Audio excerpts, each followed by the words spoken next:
I am just a chronicler and welcome you to another video. Since I know many of you watch to relax and fall asleep, I thought it would be nice if you left a comment telling me where you're listening from and if it's raining there. Don't forget to like the video and subscribe to the channel if you're enjoying the episodes. Now, it's time to get comfortable, relax, and begin. I should have known something was off when I first stepped onto that bus. But exhaustion has a way of dulling your senses, of making you brush off the little whispers of unease that try to warn you. Now, as I sit here, watching the unfamiliar streets roll by outside the grimy window, I can't shake the feeling that I've made a terrible mistake. It had been another brutal day at the office. As a junior analyst at a cutthroat financial firm, I was used to long hours, but this week had been especially grueling. By the time I finally shut down my computer and grabbed my bag, the clock on my desk read 11:47 p.m. I groaned, knowing I'd missed the last express bus home. The night air hit me like a slap to the face as I pushed through the revolving doors of our sleek office tower. The streets of downtown were eerily quiet, most of the buildings dark, except for the occasional flicker of a cleaning crew's vacuum. My heels clicked loudly on the deserted sidewalk as I hurried towards the bus stop, pulling my coat tighter against the chill. I'd never taken such a late bus before, but I knew there was an infrequent route that ran through the night. As I approached the stop, I saw the headlights of an approaching bus and breathed a sigh of relief. Perfect timing. The doors hissed open and I climbed aboard, fumbling for my transit pass. The driver barely glanced at me as I swiped it, his face hidden in shadow beneath the brim of his cap. I made my way down the aisle, noting with mild surprise that the bus was about half full. I guess I wasn't the only one burning the midnight oil. I slid into an empty seat near the back, letting my bag drop to the floor with a soft thud. As the bus lurched back into motion, I leaned my head against the cool glass of the window, watching the city lights blur by. The gentle swaying and hum of the engine were oddly soothing, and I felt my eyelids growing heavy. I must have dozed off for a bit, because when I blinked awake, we were in a part of town I didn't recognize. Warehouse districts and abandoned lots had replaced the familiar office buildings and shops. A gnawing sense of unease began to grow in the pit of my stomach. "Excuse me," I called out to the driver, my voice sounding unnaturally loud in the quiet bus. "I think I might have missed my stop. Where are we?" The driver didn't respond, didn't even turn his head. I frowned, about to repeat my question when movement from the seat across the aisle caught my eye. An elderly woman with wispy grey hair was staring at me intently, a strange half-smile on her wrinkled face. "Don't worry, dear," she said in a reedy voice. "We'll all get where we're going soon enough." Something about the way she said it sent a chill down my spine. I looked around the bus, suddenly hyper-aware of my surroundings. The other passengers were all perfectly still, their faces oddly blank as they stared straight ahead, and yet there was something familiar about them. The balding man in the rumpled suit, the teenager with bright blue hair, the woman clutching a bag of groceries to her chest. I could have sworn I'd seen them before, but I couldn't place where. The bus took a sharp turn onto a narrow road lined with looming trees. Their gnarled branches seemed to reach for us as we passed, scraping against the sides of the bus with a sound like fingernails on a chalkboard. My heart began to race. This definitely wasn't the route home. "Hey," I called out again, louder this time. "Where are you taking us? This isn't the right way." Still no response from the driver. The other passengers remained motionless, as if they hadn't heard me at all. Panic rising in my throat, I stood up, gripping the seat in front of me as the bus swayed. "Stop the bus," I shouted. "I want to get off." The old woman, across the aisle, chuckled softly. "Oh, honey," she said, shaking her head. "It's far too late for that now." As if on cue, the bus screeched to a halt. The doors swung open with a hiss, and the balding man in the suit stood up robotically. Without a word, he walked down the aisle and stepped off the bus. Through the windows, I watched him disappear into the darkness beyond the reach of the headlights. A cold sweat broke out on my forehead as a horrible sense of déjà vu washed over me. I'd seen this before. All of this, the unfamiliar road, the eerie passengers, people vanishing into the night one by one. But that was impossible. It had just been a dream, hadn't it? The bus started moving again, plunging deeper into the unknown. Every few minutes, it would stop, and another passenger would exit without a sound. The teenager with blue hair, the woman with groceries. Each time, my sense of dread grew stronger. "What is this?" I whispered, more to myself than anyone else. "What's happening?" The old woman leaned across the aisle, her eyes glittering in the dim light. "You know exactly what this is, Sarah," she said. My blood ran cold. I'd never told her my name. "You've been here before, remember? Every night for the past week." Fragments of memory began to surface. Nightmares that had plagued me for days, always the same. A late-night bus ride that turned into a journey into darkness. Passengers disappearing one by one until... "No," I said, shaking my head violently. "This isn't real. It can't be." "Oh, but it is," the old woman replied. "And now, it's time for you to wake up." With a jolt, I found myself back at my desk, heart pounding. The glowing numbers on my computer screen read 11:47 p.m. Just a dream. It had all been just another nightmare. I rubbed my eyes, trying to shake off the lingering unease. Maybe I'd been working too hard lately. These recurring dreams were starting to mess with my head. I shut down my computer and grabbed my bag, eager to get home and put this night behind me. The chill night air helped clear my head as I made my way to the bus stop. I saw headlights approaching and felt a wave of relief. Perfect timing. As I climbed aboard, a sense of déjà vu washed over me. The driver's face hidden in shadow, the bus half full of oddly familiar passengers. My heart began to race as I made my way down the aisle. "It's good to see you again, Sarah," a reedy voice called out. I turned to see an old woman with wispy grey hair smiling at me from across the aisle. "We've been waiting for you." The bus doors closed with a hiss of finality, and we lurched forward into the night. As the familiar streets gave way to unknown territory, I realized with growing horror that this time I wasn't going to wake up. The nightmare had only just begun. Story 2. Or perhaps a previous owner had a penchant for horror-themed scavenger hunts. But deep down, I knew this was something else entirely. The turning point came on a stormy night in October. I was in the basement, finally tackling the musty space I'd been avoiding since I moved in. As I pried up a warped floorboard, a gust of cold air hit me, carrying with it the unmistakable scent of ozone and something vaguely organic. I pulled out my map, tracing the path I'd taken with my finger. According to my calculations, I should have reached the next waypoint hours ago. The fading daylight cast long shadows across the unfamiliar terrain, making it hard to match the contours on the paper to the landscape around me. "You've done it now, Jake," I muttered to myself, stuffing the useless map back into my pack.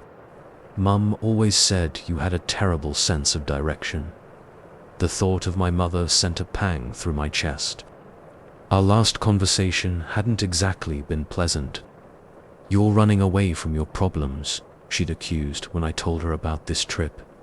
Maybe she was right, but it was too late for second thoughts now. As the rain began to fall in earnest, I knew I needed to find shelter fast. She said these are her special recipe, been in her family for generations. I forced a smile, trying to shake off the irrational unease that had been plaguing me since the elderly woman moved in next door last week. That's nice of her, I managed, eyeing the cookies warily. Emily rolled her eyes, clearly picking up on my hesitation. Oh, come on, Alex. Don't be such a grump. She's just being neighborly. I sighed, reaching for a cookie. Moss clung to the roof, and the small porch sagged slightly. It didn't look like it had been used in years, but it was shelter. The old wooden door creaked ominously as I pushed it open. "Hello," I called out, more out of habit than any real expectation of a response. Silence greeted me, broken only by the steady drumming of rain on the roof. The interior was sparse. A rusty potbelly stove in one corner, a rickety table with a single chair, and a narrow cot pushed against the far wall. A thick layer of dust covered everything. Whoever owned this place clearly hadn't been here in a long time. I shrugged off my soaked backpack and peeled away my rain jacket, hanging it on a hook by the door.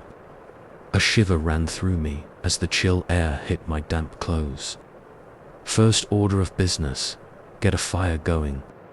It took some doing, but I managed to get the old stove lit with supplies from my pack. As warmth slowly began to seep into the cabin, I felt some of the tension leave my body. I'd been an idiot to get myself lost like this, but at least I wasn't going to freeze to death tonight. I was just about to dig into my meager rations when I heard it.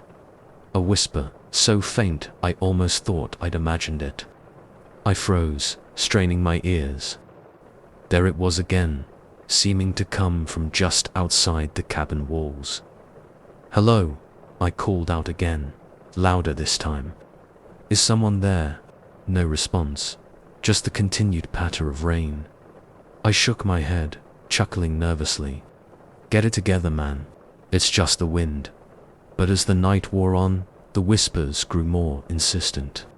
They seemed to dance around the edges of my hearing, never quite clear enough to make out words, but unmistakably there. I found myself pacing the small confines of the cabin, peering out the grimy windows into the pitch-black forest beyond. "There's nobody out there," I told myself firmly. "You're tired, you're stressed, and your imagination is running wild. Get some sleep." I lay down on the cot, pulling my sleeping bag tight around me. The whispers continued, a soft susurration just on the edge of hearing. I squeezed my eyes shut, trying to block them out. Eventually, exhaustion won out, and I drifted into an uneasy sleep. I jolted awake sometime later, heart pounding. The fire had died down to embers, casting eerie shadows around the cabin.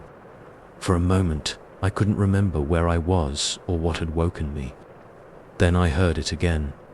A whisper, clearer now, seeming to come from right beside the cot. "Jake." I sat bolt upright, fumbling for my flashlight. The beam cut through the darkness, revealing nothing. Just the empty cabin, exactly as it had been when I fell asleep. "This isn't funny," I said loudly, my voice shaking slightly. "If someone's out there, show yourself." Silence. Even the rain had stopped. The quiet felt oppressive, pressing in on me from all sides. Then, so close it could have been inside my own head, "Jake, we've been waiting for you." I was on my feet in an instant, grabbing for my pack. To hell with shelter, I'd take my chances in the woods. But as I reached for the door, the whispers exploded into a cacophony, dozens of voices speaking over each other in an incomprehensible jumble. I clapped my hands over my ears, but it did nothing to block out the sound. The voices were inside my head, growing louder and more frantic with each passing second. And the worst part, they were all my voice. I recognized the cadence, the particular way I stressed certain syllables. It was me, or rather, 100 different versions of me, all talking at once. Snippets of conversation began to break through the chaos. "You can't run from this, Jake. Did you really think you could escape? It's time to face what you've done." Memories I'd tried so hard to suppress came flooding back. The argument with my mother, the real reason I'd fled into these mountains, the terrible mistake I was trying to outrun. "No," I moaned, sinking to my knees. "Please, I didn't mean to, but you did." My own voice answered, harsh and accusing. "And now you have to live with it." The whispers crescendoed, building to an unbearable pitch.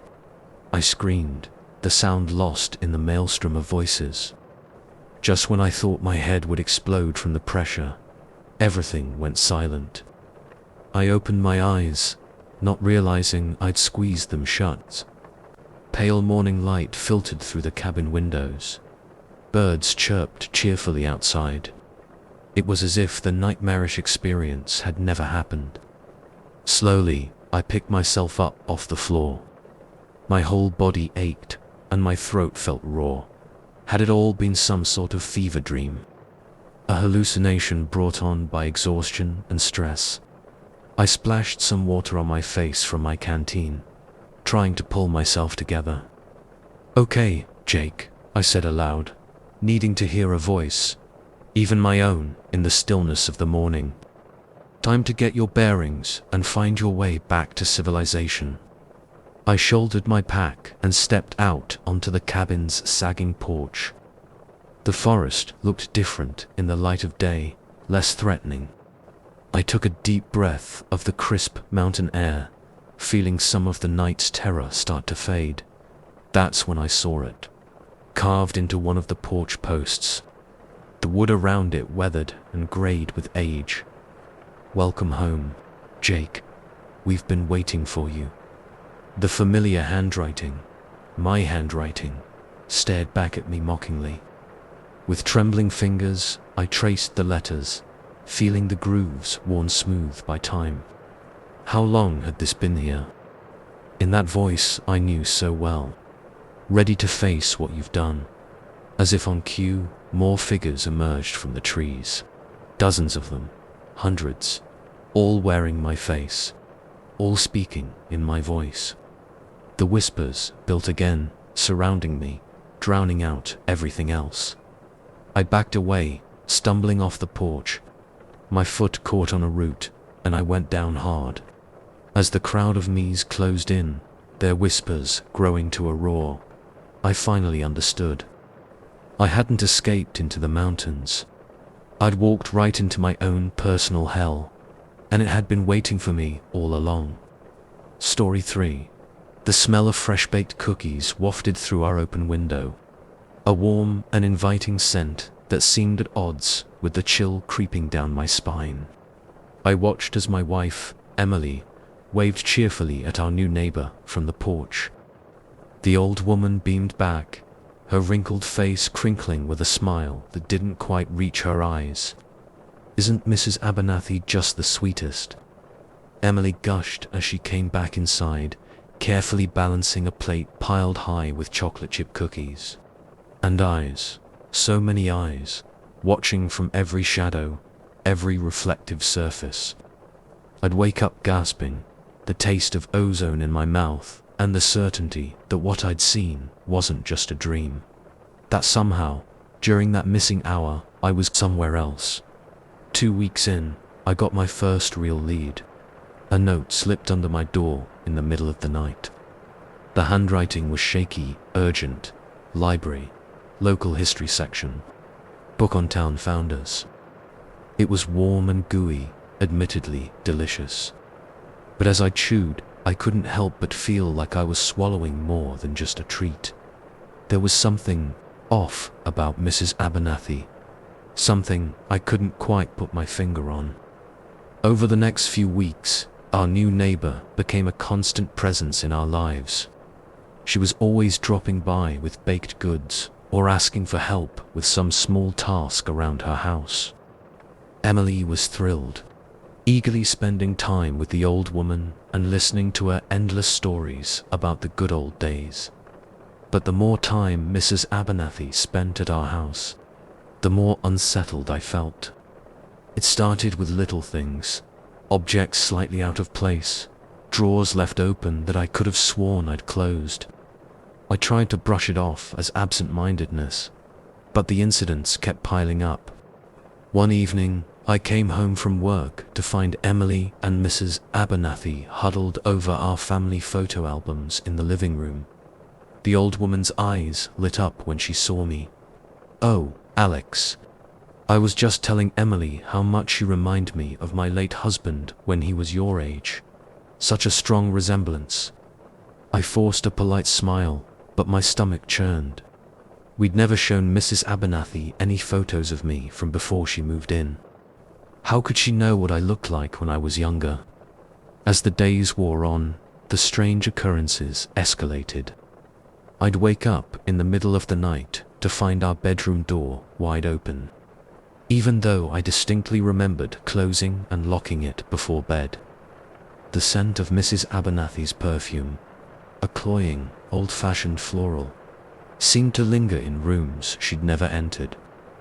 Emily brushed off my concerns, accusing me of being paranoid, but I couldn't shake the feeling that something was deeply wrong. I started keeping a closer eye on our belongings, noting their exact positions before leaving for work each day. It was a Tuesday afternoon when I first noticed something was missing. I'd been searching for my favorite tie, the one my grandmother had given me before she passed away. After tearing apart our closet, I realized with a sinking feeling that it was gone. I called out, trying to keep the edge out of my voice. "Have you seen my blue tie? The one from Gran?" Emily appeared in the doorway, a puzzled look on her face. "I haven't touched it. Are you sure you didn't leave it at the office?" I shook my head, a cold sweat breaking out on my forehead. "No, I always keep it here. It's gone." That night, I tossed and turned, unable to shake the feeling of unease. Around 2 a.m., I heard a soft creak from downstairs. Careful not to wake Emily, I slipped out of bed and crept down the stairs. The living room was bathed in moonlight, casting long shadows across the floor. At first, I didn't see anything out of place. Then, a glint of metal caught my eye. There, on the mantel, was a small silver picture frame I'd never seen before. With trembling hands, I picked it up. The photo inside made my blood run cold. It was me, or rather, a man who looked eerily like me, standing next to a young Mrs. Abernathy. The clothes and hairstyles were clearly from decades ago, but the resemblance was uncanny. Beautiful, isn't it? I nearly dropped the frame as I whirled around. Mrs. Abernathy stood in the doorway, her white nightgown ghostly in the moonlight. She smiled, but there was something predatory in her gaze. I don't understand," I stammered. "Who is this?" Mrs. Abernathy glided closer, her movements far too smooth for a woman her age. "Why, that's my Harold, of course. My sweet, departed Harold." She reached out, her cold fingers brushing my cheek. "You look so much like him, Alex. It's like he's come back to me." I recoiled, my heart pounding. "Mrs. Abernathy, I think you should go home now." But she just smiled wider, her teeth gleaming in the darkness. "Oh, but I am home, dear. I'm right where I belong." The next morning, I tried to tell Emily what had happened, but the words sounded crazy even to my own ears. And when I went to show her the silver frame, it was gone, along with any trace of Mrs. Abernathy's nighttime visit. Emily's patience with my paranoia was wearing thin. "Enough, Alex," she snapped after I suggested for the 100th time that something wasn't right with our neighbor.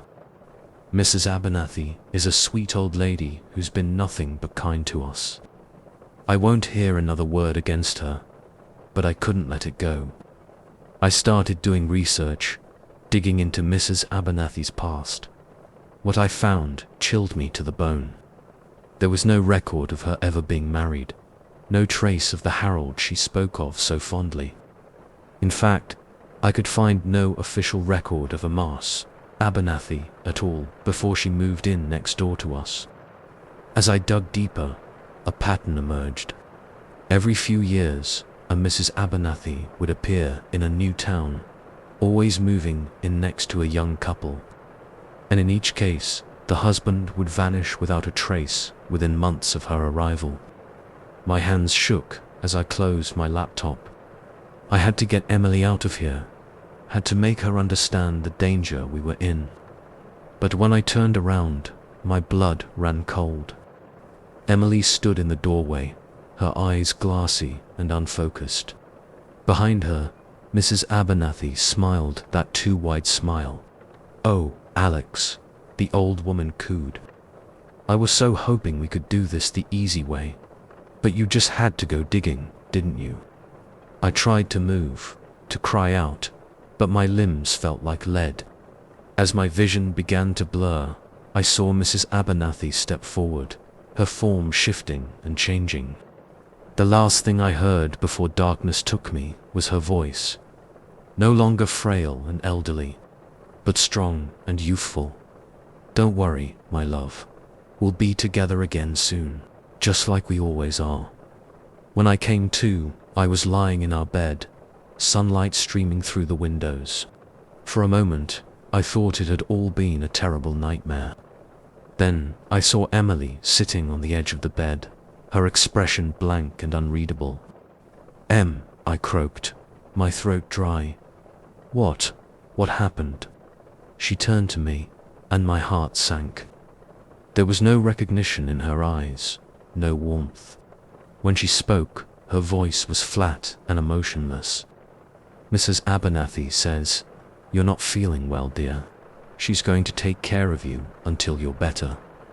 I tried to sit up, but my body wouldn't cooperate. Panic rose in my throat as I heard footsteps approaching. Mrs. Abernathy appeared in the doorway, but she wasn't the frail old woman from before. She was younger, much younger, with only a few streaks of grey in her dark hair. "There's my Harold," she said softly, her eyes gleaming with triumph. "I've waited so long for you to come back to me." As she approached the bed, I saw my reflection in the mirror behind her. My hair had gone completely grey, my face lined with wrinkles that hadn't been there yesterday. I opened my mouth to scream, but no sound came out. Mrs. Abernathy, or whatever she really was, leaned down, her lips brushing my ear. "Don't fight it, my love," she whispered. "It's so much easier when you just let go. We have all the time in the world now." The last thing I saw before my eyes closed was Emily leaving the room, her movements stiff and puppet-like. I wanted to call out to her, to beg her to remember me, to fight whatever spell this creature had cast. But it was too late. As darkness closed in around me, I realized with horror that this was just the beginning. How many times had this happened before? How many more times would it happen again? The new neighbors were here to stay, and we were never leaving. Story 4. The first time I noticed something was off about my reflection, I brushed it off as a trick of the light. But as I stand here now, staring into the ornate mirror that's become the center of my world, I can no longer deny the truth. The face looking back at me isn't quite my own anymore. It all started with that damn online auction. I've always been a bit of a collector, drawn to unique and obscure items. When I saw the listing for an antique Venetian mirror, allegedly crafted in the 16th century, I couldn't resist. The intricate silver frame, tarnished with age, spoke of history and secrets. I had to have it. When the package arrived, I was like a kid on Christmas morning. I carefully unwrapped the mirror, my hands trembling with excitement. As I hung it on my bedroom wall, I caught a glimpse of my reflection and felt a strange shiver run down my spine. For just a moment, it seemed like my image had moved a split second after I did. I shook my head, chuckling at my overactive imagination. That night, I dreamed of Venice, of narrow canals and masked figures gliding through misty alleyways. I woke feeling unsettled, the dream clinging to me like cobwebs. As I got ready for work, I found myself drawn to the mirror again and again. Each time, I could have sworn my reflection's eyes met mine a heartbeat too late. "Get it together, Myra," I muttered to myself, smoothing down my unruly curls. "It's just an old mirror, not some kind of magic portal." But as the days passed, the oddities became harder to ignore. I'd catch glimpses of movement out of the corner of my eye, only to turn and find my reflection perfectly still. Sometimes, when I looked into the mirror first thing in the morning, my image seemed softer somehow. The angles of my face less sharp, my eyes a shade lighter than I remembered. I started avoiding the mirror, draping a sheet over it when I slept. But its pull was undeniable. I'd find myself standing before it in the middle of the night, with no memory of how I'd gotten there. The sheet pulled at my feet, and my reflection stared back at me with an expression I didn't recognize. A week after the mirror arrived, I woke to find a small cut on my cheek. It wasn't deep, just a thin red line, but I had no idea how it had gotten there. As I examined it in the bathroom mirror, a chill ran through me. The cut on my reflection was on the opposite cheek. I reached up to touch the wound, and my heart nearly stopped. In the mirror, my hand moved to the wrong cheek. I yanked my hand away, but my reflection's arm stayed raised, fingers gently probing the mirrored cut. "This isn't real," I whispered, squeezing my eyes shut. "When I open my eyes, everything will be normal." But when I looked again, my reflection was smiling. Not my usual awkward grin, but a slow, knowing smile that made my blood run cold. I stumbled out of the bathroom, my breathing ragged. This was insane. Mirrors don't behave like this. I needed to get rid of it, to smash it into 1,000 pieces and be done with this nightmare. I stormed back into my bedroom, grabbing a heavy paperweight from my desk. But as I raised it to strike the mirror, my reflection held up a hand.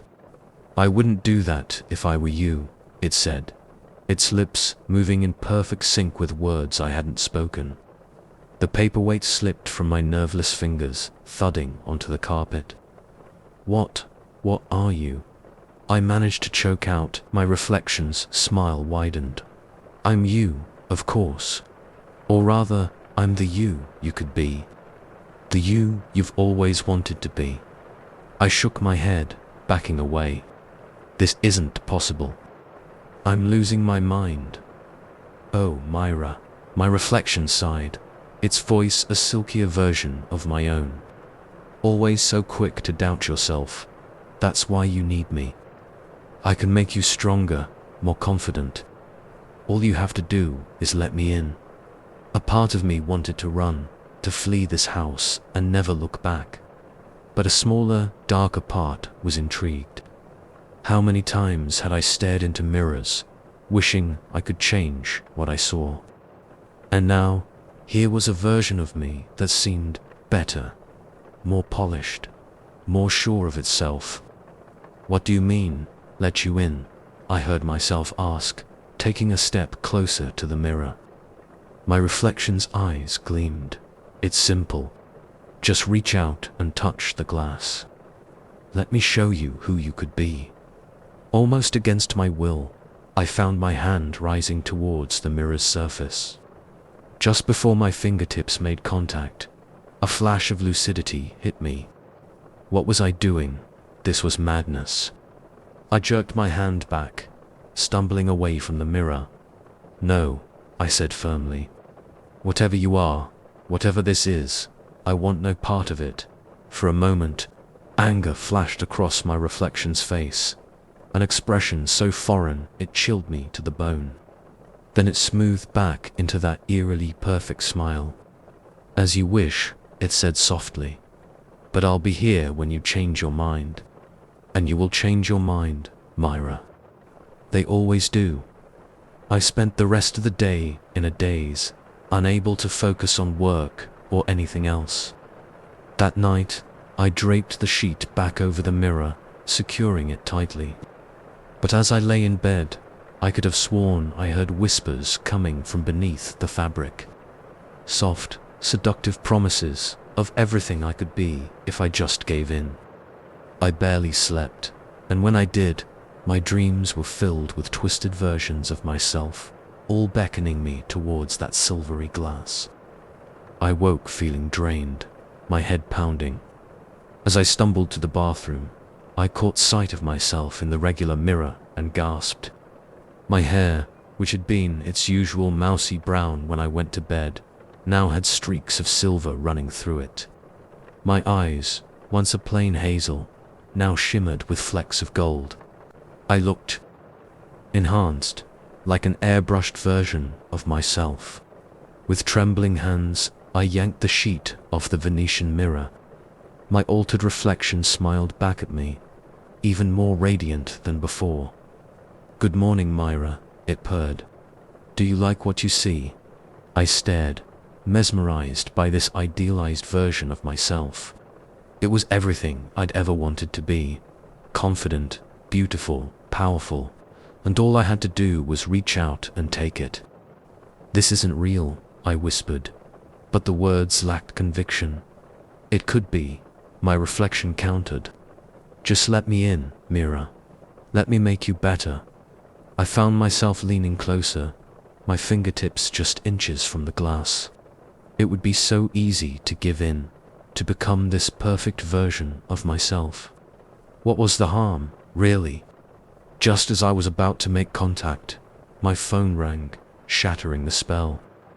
I jerked back, heart racing, as my best friend's name flashed on the screen.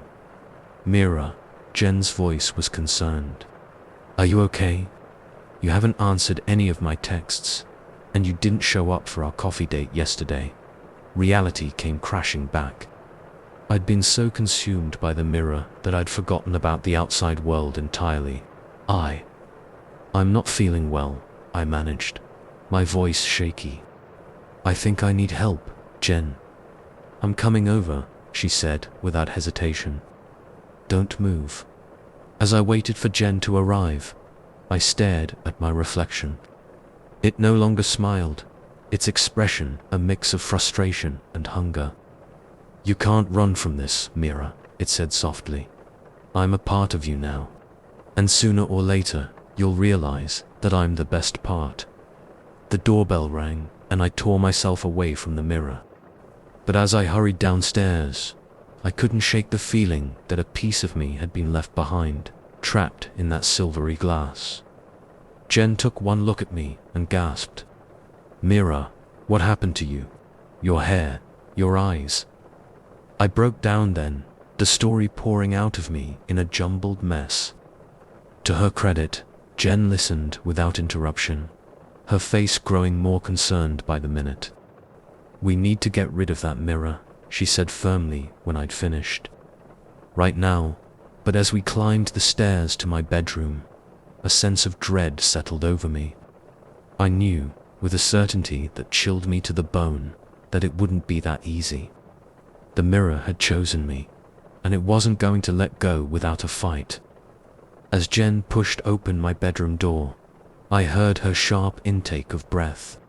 The mirror gleamed in the late afternoon light, and within its frame, dozens of versions of myself stared back at us, each one more perfect, more alluring than the last, and each one wearing the same hungry smile. "Oh, Myra," they said in unison, their voices a seductive chorus. "We've been waiting for you, both of you." As Jen's hand found mine, squeezing tightly. I realized with growing horror that this was just the beginning. The mirror had gotten a taste of me, and now it wanted more. How long before it consumed us both, leaving nothing but those eerily perfect reflections behind? The battle for my soul, for my very identity, had only just begun. And as I stared into those countless pairs of eyes, all wearing my face, I wasn't sure if I had the strength to win. Story 5. The first time I noticed something was off, I chalked it up to first night jitters. New job, new building, new responsibilities. It was natural to be a little on edge. But as I sit here now, staring at the security monitors that show nothing but empty halls, I can't shake the feeling that something is terribly, terribly wrong in this place. My name's Mike, and I'm the new night security guard at Cresthaven Tower, a massive office building in the heart of downtown. It's one of those sleek, modern monstrosities, all glass and steel, reaching so high into the sky it makes you dizzy to look up at it. During the day, it's a bustling hive of activity, but at night, it's my own personal ghost town. That first night started off normal enough. I showed up for my shift at 10 p.m., got the rundown from the day guard, a grizzled old guy named Frank who looked like he'd seen it all. Pretty straightforward gig, Frank had said, leading me through the cavernous lobby. Make your rounds every couple hours, keep an eye on the cameras, make sure no one's where they ain't supposed to be. Oh, and don't mind the noises. I'd raised an eyebrow at that. Noises, Frank had just shrugged. Old building settles at night. You'll get used to it. But as I settled into the small security office, surrounded by a bank of flickering monitors, I couldn't shake the feeling that Frank had been holding something back. The first few hours were uneventful.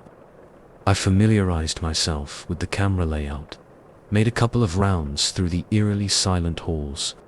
The sound of my footsteps echoing off the polished floors was the only thing breaking the oppressive quiet. It was around 2 a.m. when I first noticed something odd. I was scanning the monitors, fighting off a yawn, when movement caught my eye, on the screen showing the 14th floor hallway. A door that I could have sworn was closed a moment ago now stood slightly ajar. I leaned in closer, frowning.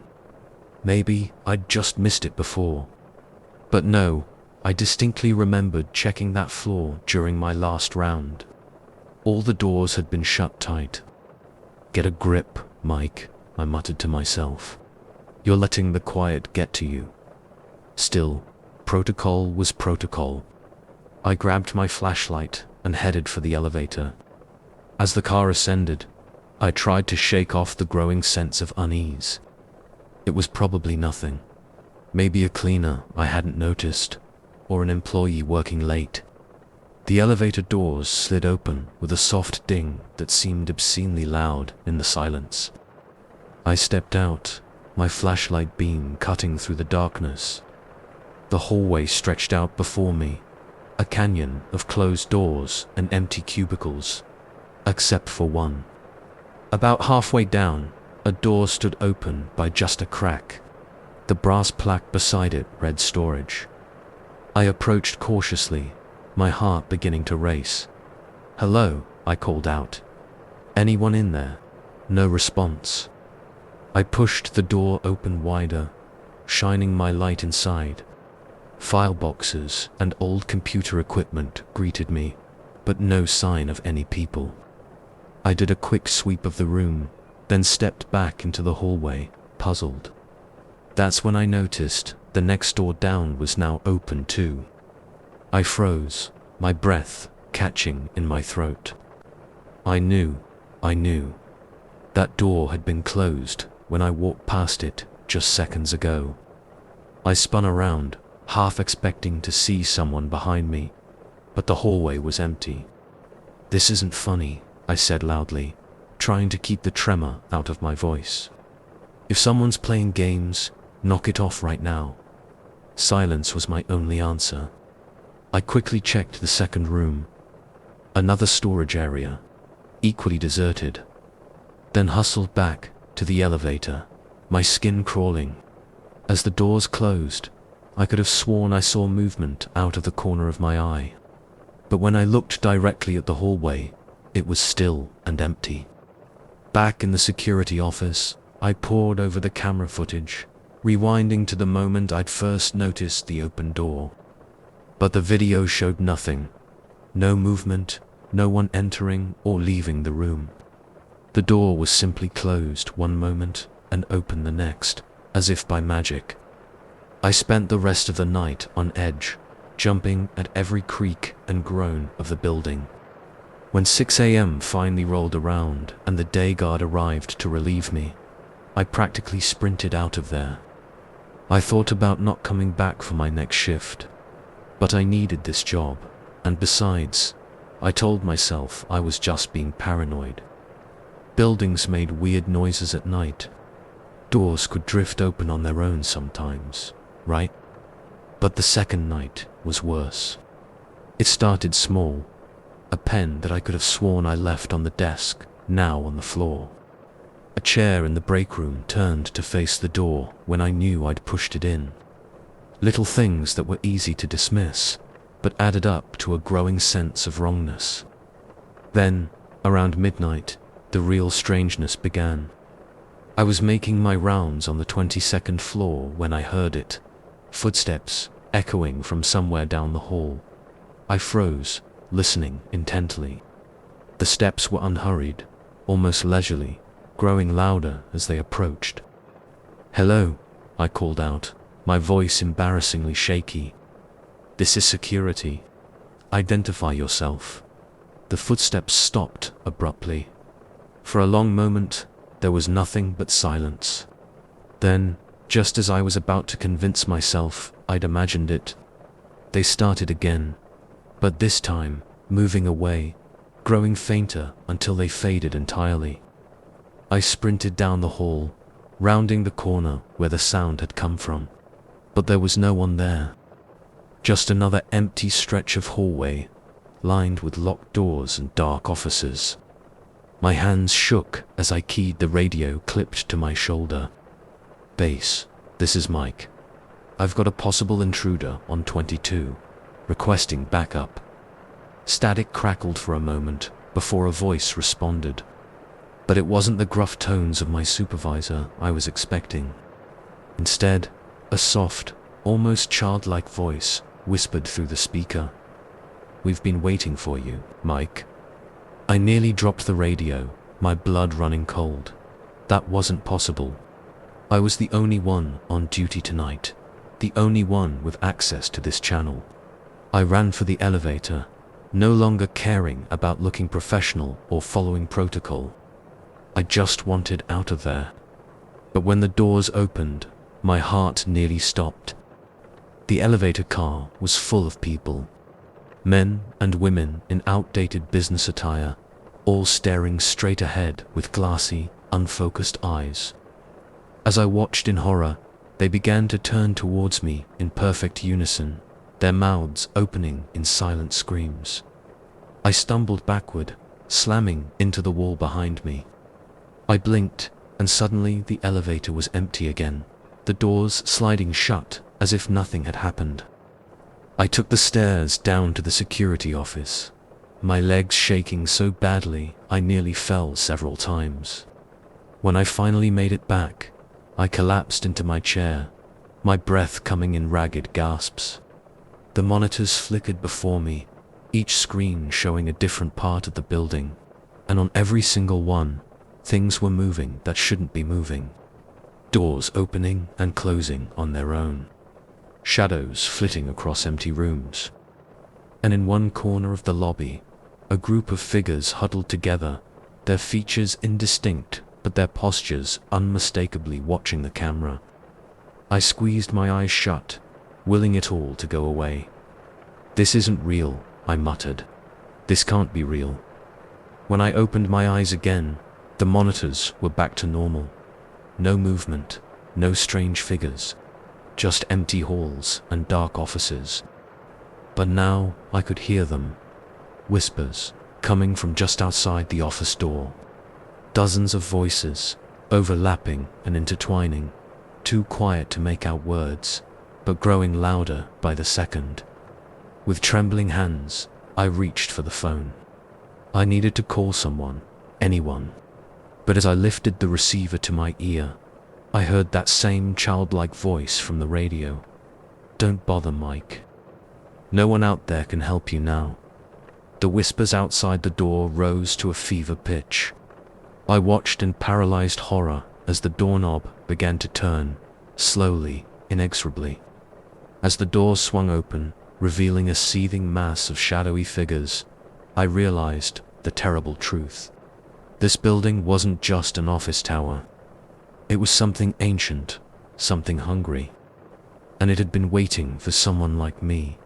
Someone alone, someone vulnerable, for a very long time. The last thing I remember is those countless hands reaching for me, pulling me into their cold embrace.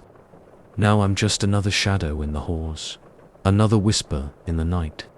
And as I watch the new guard settle into his chair, blissfully unaware of what awaits him, I can't help but smile. After all, we've been waiting for him, and the night is still young. Story 6.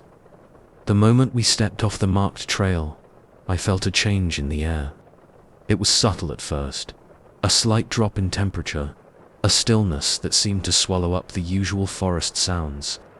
But as we pushed deeper into the untamed wilderness, that feeling grew into something I can only describe as wrong. "You're sure about this, Jake?" I called out to my hiking buddy, who was a few paces ahead of me. The ranger at the visitor center seemed pretty adamant about sticking to the main paths. Jake turned back, flashing me that reckless grin I'd known since college. "Come on, Alex. Where's your sense of adventure? This is what we came here for, to really experience the wild, not just some manicured nature walk." I sighed, adjusting my backpack. Jake had always been the daredevil of our duo, constantly pushing boundaries. Usually, I was the voice of reason, reining him in. But this time, I'd let him talk me into this little detour. Now, as we ventured further from the safety of the marked trails, I was starting to regret it. The forest around us grew denser, the trees pressing in close on either side. Shafts of sunlight filtered through the canopy, creating a dappled pattern on the forest floor. It would have been beautiful if not for the growing sense of unease gnawing at my gut. "You notice how quiet it is," I said, my voice sounding unnaturally loud in the stillness. "I haven't heard a bird or even seen a squirrel in a while." Jake paused, cocking his head to listen. "Huh, you're right. Weird." We pressed on, the silence growing more oppressive with each step. The air felt thick, almost syrupy, making it harder to breathe. I found myself straining my ears for any sound. The rustle of leaves, the chirp of a cricket, anything. But there was nothing. After what felt like hours of hiking, though my watch insisted it had only been 45 minutes, we emerged into a small clearing. In the center stood a massive oak tree, its gnarled branches reaching out like arthritic fingers. "Now this is more like it," Jake exclaimed, dropping his pack and stretching. "Perfect spot for a break, don't you think?" I nodded, too winded to argue. We sat beneath the oak, sharing a water bottle and some trail mix. As I leaned back against the rough bark, I noticed something odd about the tree's roots. They seemed to form a pattern, almost like writing. "Jake," I said slowly, "does this look like writing to you?" He leaned in, squinting at the roots. "Huh, kind of does. Probably just a weird growth pattern though, right?" But the longer I stared, the more convinced I became that these weren't natural formations. The lines were too precise, too deliberate, and they seemed to shift and change when I wasn't looking directly at them. like trying to read something out of the corner of your eye. A chill ran down my spine, and I stood up abruptly. We should go. This place, it doesn't feel right. Jake rolled his eyes. Don't tell me you're buying into all that Blair Witch bullshit. It's just a forest, Alex. But as we packed up to leave, I noticed Jake casting uneasy glances at the oak tree. Maybe he was finally starting to feel it too. That creeping sense of wrongness that had been dogging us since we left the trail. We set off again, Jake consulting his GPS to get us back to the main path.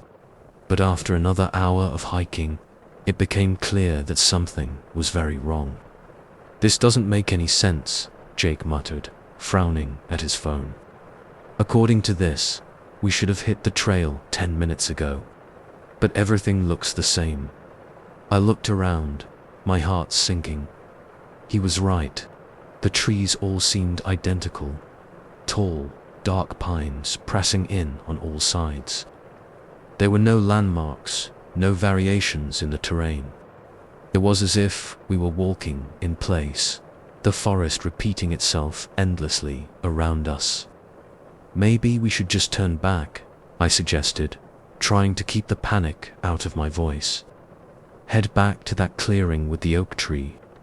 At least we know where that is. Jake nodded, looking relieved to have a plan. We turned around and started retracing our steps. But after 20 minutes of walking, there was no sign of the clearing. Just more trees, more sameness, stretching out in every direction. This is impossible, I said, my voice rising. We couldn't have gone that far. Where the hell is it? Jake didn't answer. When I turned to look at him, I saw his face had gone pale, his eyes wide with fear. He was staring at something over my shoulder. Slowly, dreading what I might see, I turned around. There, not 10 feet away, stood the oak tree from the clearing. Its branches seemed to reach for us, the root writing at its base pulsing with an eerie, greenish light. How? Jake whispered. We were walking away from it. How is it here? I shook my head, unable to form words. This defied all logic, all reason. As we watched, paralyzed with shock, the branches of the oak began to move, not swaying in the wind. There was no wind, but deliberately, like tentacles reaching out. Run, I screamed, grabbing Jake's arm. We took off, crashing through the underbrush, no longer caring about direction or finding the trail. All that mattered was getting away from that impossible, terrifying tree. We ran until our lungs burned, until our legs felt like jelly. Finally, gasping for air, we stopped to catch our breath. I looked around, hoping against hope to see something familiar, some sign that we were back in the normal world. But what I saw made my blood run cold. We were back in the clearing, and the oak tree stood before us, its branches quivering as if in anticipation. Jake let out a strangled sob. This can't be happening. This can't be real. I grabbed his shoulders, forcing him to look at me. Listen to me. We're going to figure this out, okay? We just need to stay calm and think. But even as I said the words, I felt a creeping hopelessness. How could we fight against something that defied the laws of nature itself? The forest around us seemed to pulse with malevolent energy, closing in tighter with each passing moment. As night began to fall, we huddled together at the edge of the clearing, as far from the oak as we could get. We tried everything, following our compass, marking trees to see if we were going in circles, even climbing to try and spot any landmarks. But no matter what we did, we always ended up back here, with that twisted oak waiting for us. The darkness brought new terrors. Shapes moved in the shadows just beyond the clearing, things that slithered and crawled at the edge of our vision. And always, that suffocating silence. What do you think it wants? Jake whispered, his voice hoarse from screaming for help that never came. I shook my head. I don't know. But I don't think we're getting out of here until it gets it. As if in response to my words, the root writing began to glow brighter. The patterns shifted and changed, forming words in a language I'd never seen before but could somehow understand. It was an invitation, a challenge. With a sense of grim inevitability, I stood up. I'm going to touch it. Jake grabbed my arm. Are you insane? You can't. But we both knew there was no other choice.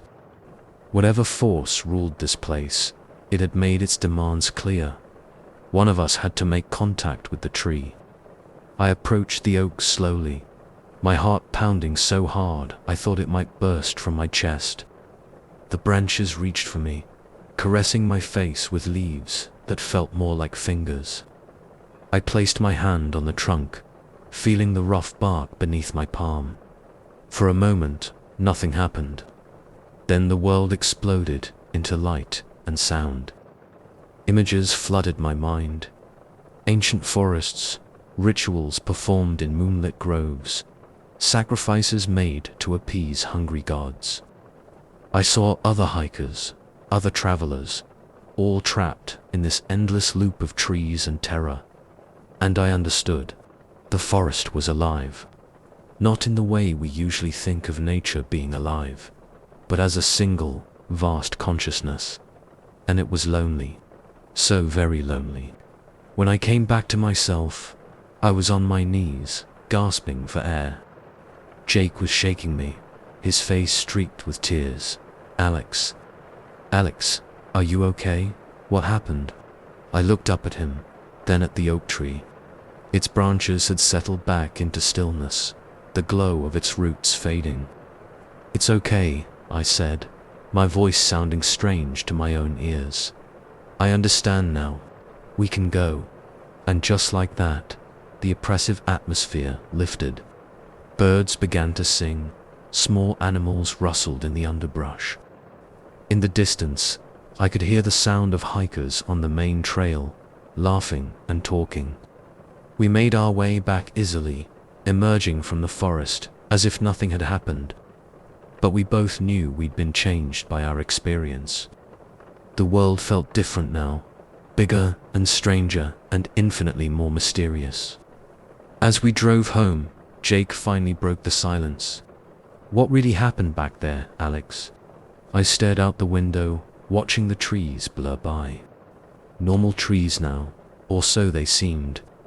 We found something old, I said slowly. Something that's been waiting a long time for someone to understand it. And now that we do, I trailed off, not sure how to finish the thought. But I knew, deep in my bones, that this wasn't the end. The forest had touched us, marked us somehow, and someday it would call us back. The wilderness had secrets, and now, so did we. I just hoped we'd be ready when the time came to face them again. Story 7.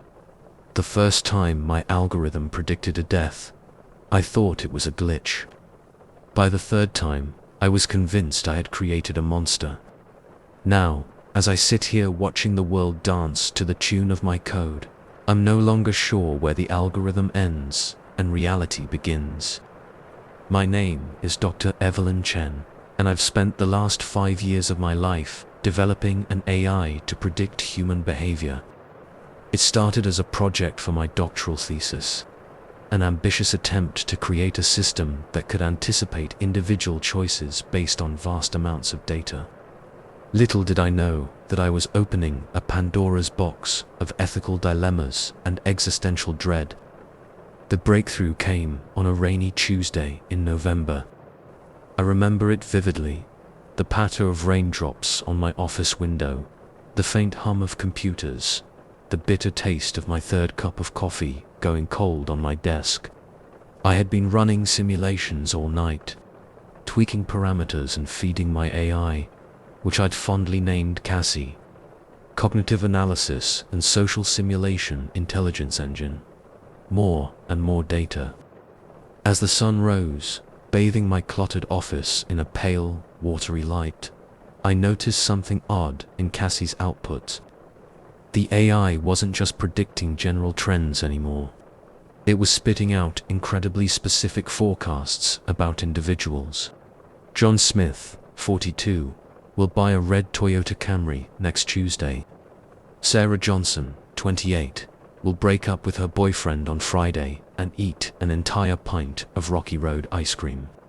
At first, I was ecstatic. This level of precision was unprecedented. I spent the next week verifying Cassie's predictions, and, to my amazement, every single one came true. The ethical implications made me uneasy, but the scientist in me was too thrilled to care. That's when things took a dark turn. It was a crisp morning in early December when I noticed the anomaly. Among CASSIE's usual predictions of purchases and relationship changes was a stark, chilling forecast. David Chen, no relation, 56, will die of a heart attack on December 15th at 3:47 p.m. I stared at the screen, my coffee mug slipping from my numb fingers and shattering on the floor. This had to be a mistake. Cassie wasn't designed to predict medical events, let alone deaths. I spent hours combing through the code, looking for bugs, but found nothing. As December 15th approached, I grappled with an impossible moral dilemma. Should I warn this stranger? Would he even believe me? And if I did, would I be altering the very future Cassie had predicted, potentially destabilizing the entire system? In the end, my indecision made the choice for me. December 15th came and went. The next day, I saw the obituary. David Chen, 56, had indeed died of a heart attack at 3:47 p.m. I was shaken to my core. This wasn't just a prediction algorithm anymore. It was something far more powerful and terrifying. But even as part of me wanted to shut the whole thing down, another part, a part I'm not proud of, was intoxicated by the possibilities. Over the next few months, I found myself relying on Cassie more and more in my personal life. I used it to navigate social situations, to make career decisions, even to choose what to eat for dinner.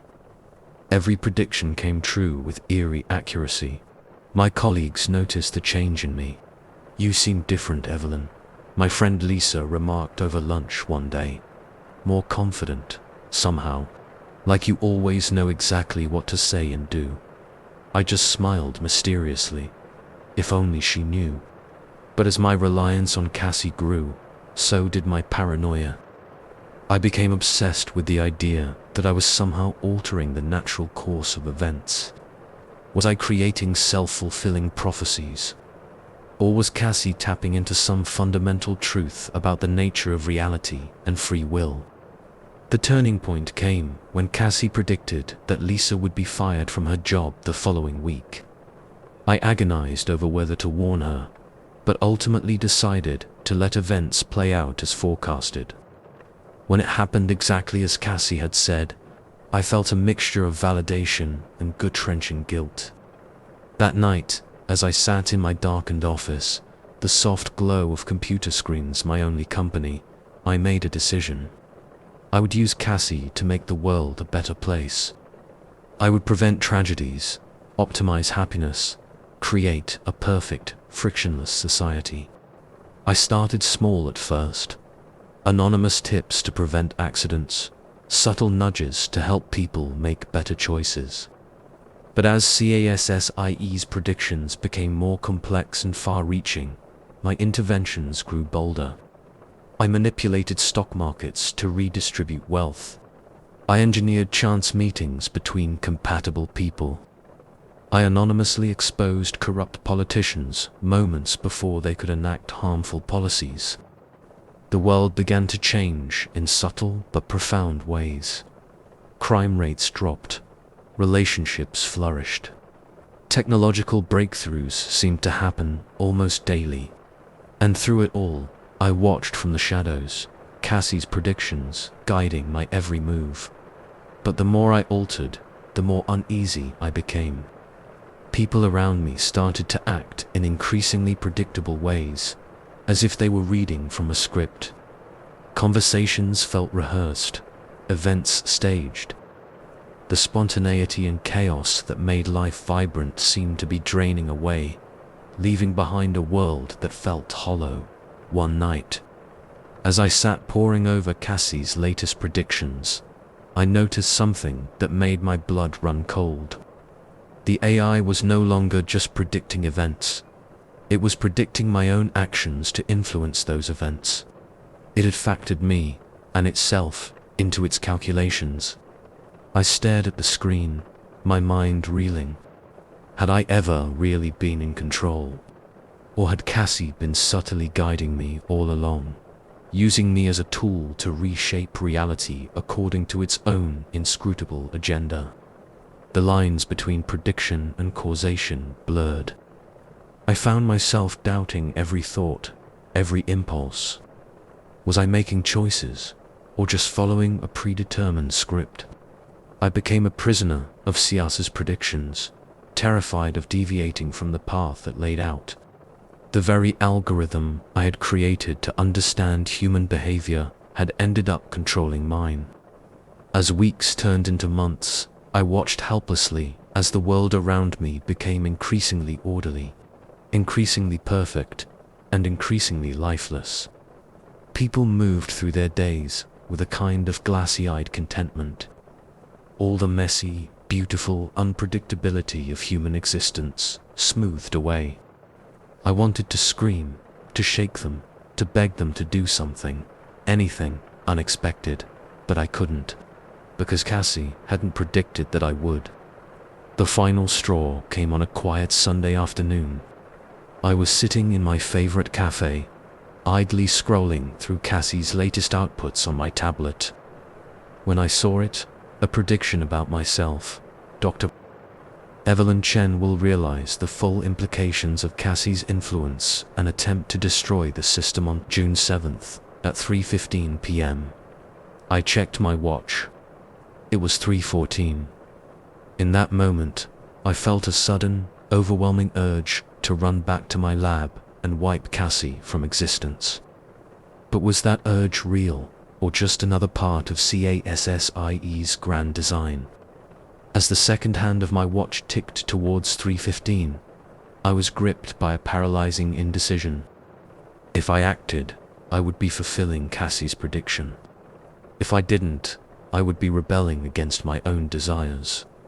But was that desire even truly mine? The watch struck 3:15. I remained frozen in my seat, my tablet slipping from my trembling fingers and clattering to the floor. I had made my choice. Or perhaps the choice had been made for me long ago. As I sit here now, watching the seconds tick by, I'm no longer sure of anything. The world outside continues to run like a perfectly choreographed dance. Every movement, every interaction predicted and accounted for by the tireless mind of Cassie. I created an algorithm to understand human behavior, but in doing so, I may have destroyed the very thing that makes us human: our free will, our capacity for surprise, our ability to shape our own destinies. And the most terrifying part, I don't know if these thoughts are my own, or just another prediction come to life. So I leave this record, this warning, in the faint hope that someone, somewhere, might read it and do the unexpected. Break the pattern. Prove Cassie wrong. Because if you're reading this, it means there's still a chance. A chance that free will isn't dead. A chance that the future isn't set in stone. A chance to unplug the machine and let chaos back into the world. But hurry, because with every passing second, every fulfilled prediction, that chance grows smaller. And Cassie is always watching, always calculating, always predicting. Tick, tock. What will you do? Story 8. The moment I stepped into the lobby of the Overlook Hotel, I knew something was off. The air felt heavy, almost oppressive, and the silence was so complete it made my ears ring. But after a 12-hour drive, and with storm clouds gathering on the horizon, I was too exhausted to care. I just wanted to check in and crash. "Hello," I called out, my voice echoing unnaturally in the cavernous space. The lobby was a study in faded grandeur, ornate chandeliers, threadbare Persian rugs, and dark wood paneling that had seen better days. A thin layer of dust covered everything, as if the place had been abandoned for years rather than a bustling hotel. I approached the front desk, my wheeled suitcase squeaking obnoxiously against the marble floor. A brass bell sat on the counter, and I gave it a tentative ring. The sound reverberated through the empty lobby, setting my teeth on edge. After a moment, a figure emerged from a back room. The man who shuffled up to the desk looked as ancient and worn as the hotel itself, with papery skin and rheumy eyes that didn't quite seem to focus on me. "Welcome to the Overlook," he rasped, his voice like dry leaves scraping against pavement. "Do you have a reservation?" Yeah," I said, fumbling for my phone to pull up the confirmation email. Under Sarah Lawson, the old man's gnarled fingers danced over an ancient-looking computer keyboard. After what felt like an eternity, he nodded and reached for a key, an actual metal key, not the keycards I was used to in more modern hotels. "Room 237, he said, sliding the key across the counter. "Top floor, elevators to your left." I grabbed the key, suppressing a shudder as my fingers brushed against his cold, dry skin. "Thanks. Is there anyone else staying here?" "It seems pretty quiet." The old man's face remained impassive. "It's the off-season," he said simply. "Enjoy your stay, Ms. Lawson." As I wheeled my suitcase towards the elevator, I could feel his eyes boring into my back. The hairs on the back of my neck stood up, and I had to resist the urge to run. The elevator was another relic, with an ornate brass gate that I had to slide closed manually. As it creaked its way up to the top floor, I tried to shake off my growing unease. So the place was a little creepy. It was just an old hotel, probably family-owned, and struggling to keep up with the times. Nothing sinister about that. The hallway that greeted me when the elevator doors opened did little to assuage my fears. The carpet was a dizzying geometric pattern in shades of red and orange, and the wallpaper seemed to writhe in my peripheral vision.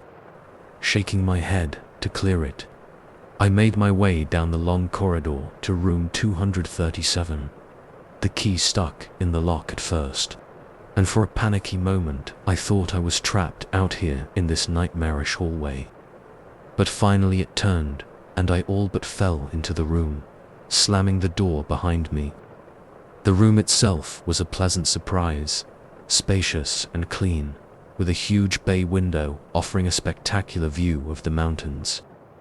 I dropped my bag and flopped onto the king-sized bed, letting out a sigh of relief. Maybe this wouldn't be so bad after all.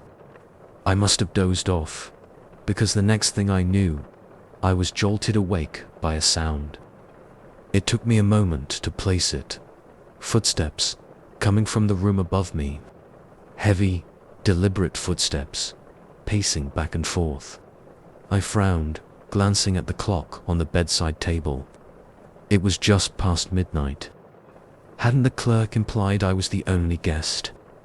I listened intently, tracking the movement above me, back and forth, in a steady rhythm that was almost hypnotic. Just as I was about to call down to the front desk to complain, the footsteps stopped. The silence that followed was somehow worse, thick and anticipatory. I found myself holding my breath, straining to hear something. A loud thump directly overhead made me jump. It sounded like something heavy had been dropped, or like someone had fallen. I waited for more noise, for a cry of pain or call for help, but there was nothing. "Hello," I called out, feeling silly even as I did it. Is everything okay up there? No response. Just that eerie, total silence. Sleep was out of the question now. I paced the room, debating what to do. It was probably nothing, I told myself. Old pipes, or the building settling. But a nagging voice in the back of my mind wouldn't let it go. Finally, I couldn't take it anymore. I grabbed my room key and stepped out into the hall, determined to check the floor above and put my mind at ease. The elevator seemed to take an eternity to arrive, its ancient gears groaning in protest. When the doors finally opened, I hesitated. Did I really want to go poking around a strange hotel in the middle of the night?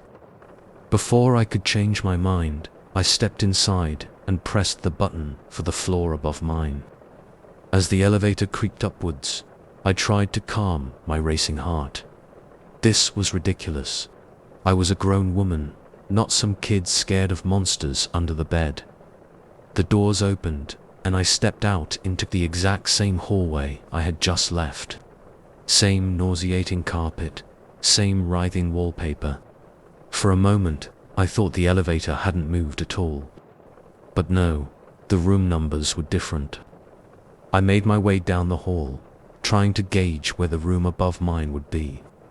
The silence was oppressive, broken only by the sound of my own breathing and the soft thud of my footsteps on the carpet. I was about halfway down the hall when I heard it. A soft scraping sound, like something being dragged across the floor. It was coming from the room directly in front of me. My heart pounding, I approached the door. Room 337. This had to be the one above mine. I raised my hand to knock, then hesitated. What exactly was I planning to say? Sorry to bother you, but I thought I heard you fall. Before I could make up my mind, the scraping sound came again, louder this time. And then, unmistakably, a moan of pain that decided it. I knocked firmly on the door. Hello. Is everything all right in there? The sound stopped abruptly.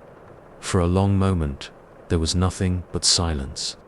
Then, so quietly I almost missed it, a voice whispered, "Help me." I tried the doorknob, but it was locked. "Hang on," I called out. "I'm going to get help." I turned to head back to the elevator, but stopped short. The hallway behind me was different. The carpet pattern had changed. The angles of the walls seemed wrong somehow. And at the far end, where the elevator should have been, there was only a blank wall. I blinked hard, certain I must be seeing things. But when I opened my eyes, the changed hallway remained. Panic rising in my throat, I spun back to room 337. "Please," I said, my voice shaking. "I need to get in. Something's wrong out here." A long pause, and then the sound of a lock turning. The door swung open slowly, revealing my own room. The exact layout, the same view out the window. But everything was wrong. The bed was a twisted mess of sheets and what looked horribly like bloodstains. The wallpaper was peeling, revealing rotting wood beneath. And the smell. God, the smell was like something had died in there.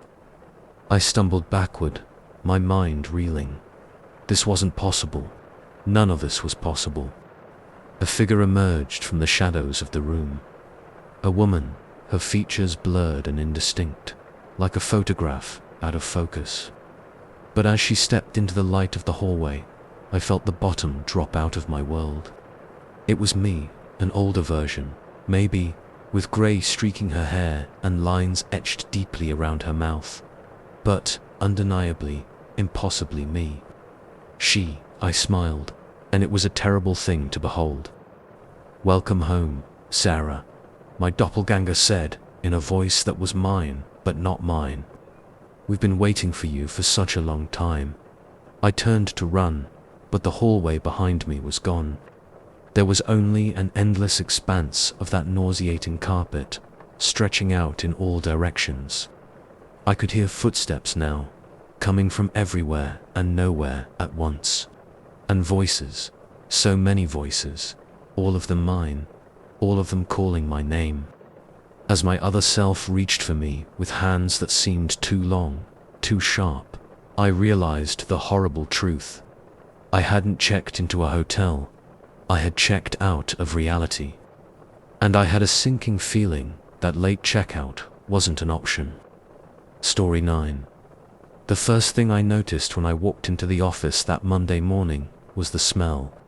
It was subtle, almost imperceptible, but distinctly off. Like ozone and something vaguely organic. A scent that didn't belong in our sterile, corporate environment.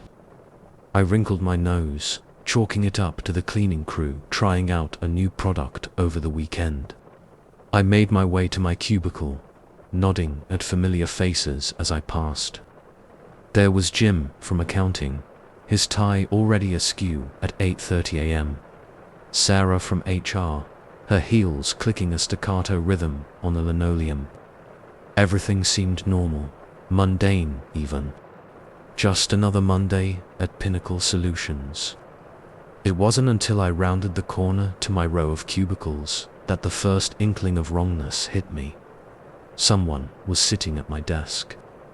I blinked, certain I must be mistaken. But no, there was definitely a person in my chair, tapping away at my computer. I approached cautiously, clearing my throat. "Excuse me," I said, trying to keep the irritation out of my voice. "I think you might be in the wrong cubicle." The person swiveled around, and I felt my world tilt sideways. She looked like me. Not just similar, but identical. Same mousy brown hair pulled back in a messy bun. Same green eyes, same smattering of freckles across the nose. She even wore an outfit eerily similar to mine. A blue blouse I could have sworn was hanging in my closet at home. She smiled, and it was my smile, right down to the slightly crooked incisor I'd always been self-conscious about. "Oh, good morning," she chirped. "You must be the new hire." "I'm Melissa. Welcome to the team." I stood there, mouth agape, unable to form words. This was impossible. I was Melissa. I'd been working at this company for 3 years. This was my desk, my computer, my Mel. There you are. I turned to see my co-worker, Tom, approaching with a stack of files. He brushed past me like I wasn't even there, handing the files to her, the other me. "Could you get these reports to Johnson by noon?" he asked. He's breathing down my neck about the quarterly numbers. "No problem, Tom," not me replied with a wink. "You know I've got your back." Tom grinned and turned to leave, his eyes sliding over me without a flicker of recognition. It was as if I was invisible, a ghost in my own office. "Wait," I managed to croak out. "Tom, it's me, Melissa. Don't you recognize me?" Tom paused, looking confused. "I'm sorry, have we met? Are you looking for HR? Their office is down the hall to the left."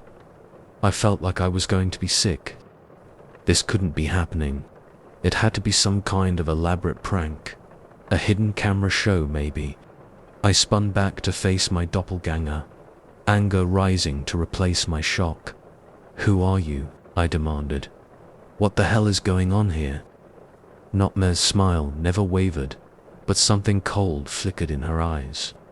"I think you must be confused," she said softly. "Why don't you go check in with HR? I'm sure they can sort this out." I opened my mouth to argue further, but Tom was already steering me away, his hand on my elbow, firm but impersonal. "Come on," he said. "Let's get you where you need to go." In a daze, I let him lead me down the hallway. My mind was racing, trying to make sense of what was happening. Had I walked into some kind of parallel universe? Was I having a psychotic break? The HR office was empty when we arrived.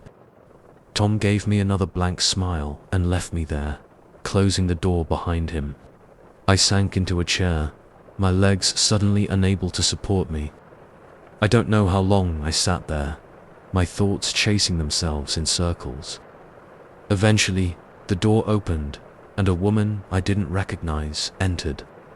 She wore a crisp pantsuit and a name tag that read Director of Human Resources. "So," she said, settling behind the desk, "I understand you're having some confusion about your role here." I leaned forward, desperation clawing at my throat. "Please," I said. "You have to believe me. I'm Melissa Carter. I've worked in marketing for 3 years. That woman at my desk. I don't know who she is, but she's not me." The HR director's face remained impassive. "I see," she said, tapping something into her computer. "And can you tell me your employee ID number?" "MC4172. I rattled off automatically. She raised an eyebrow. "I'm afraid that's incorrect.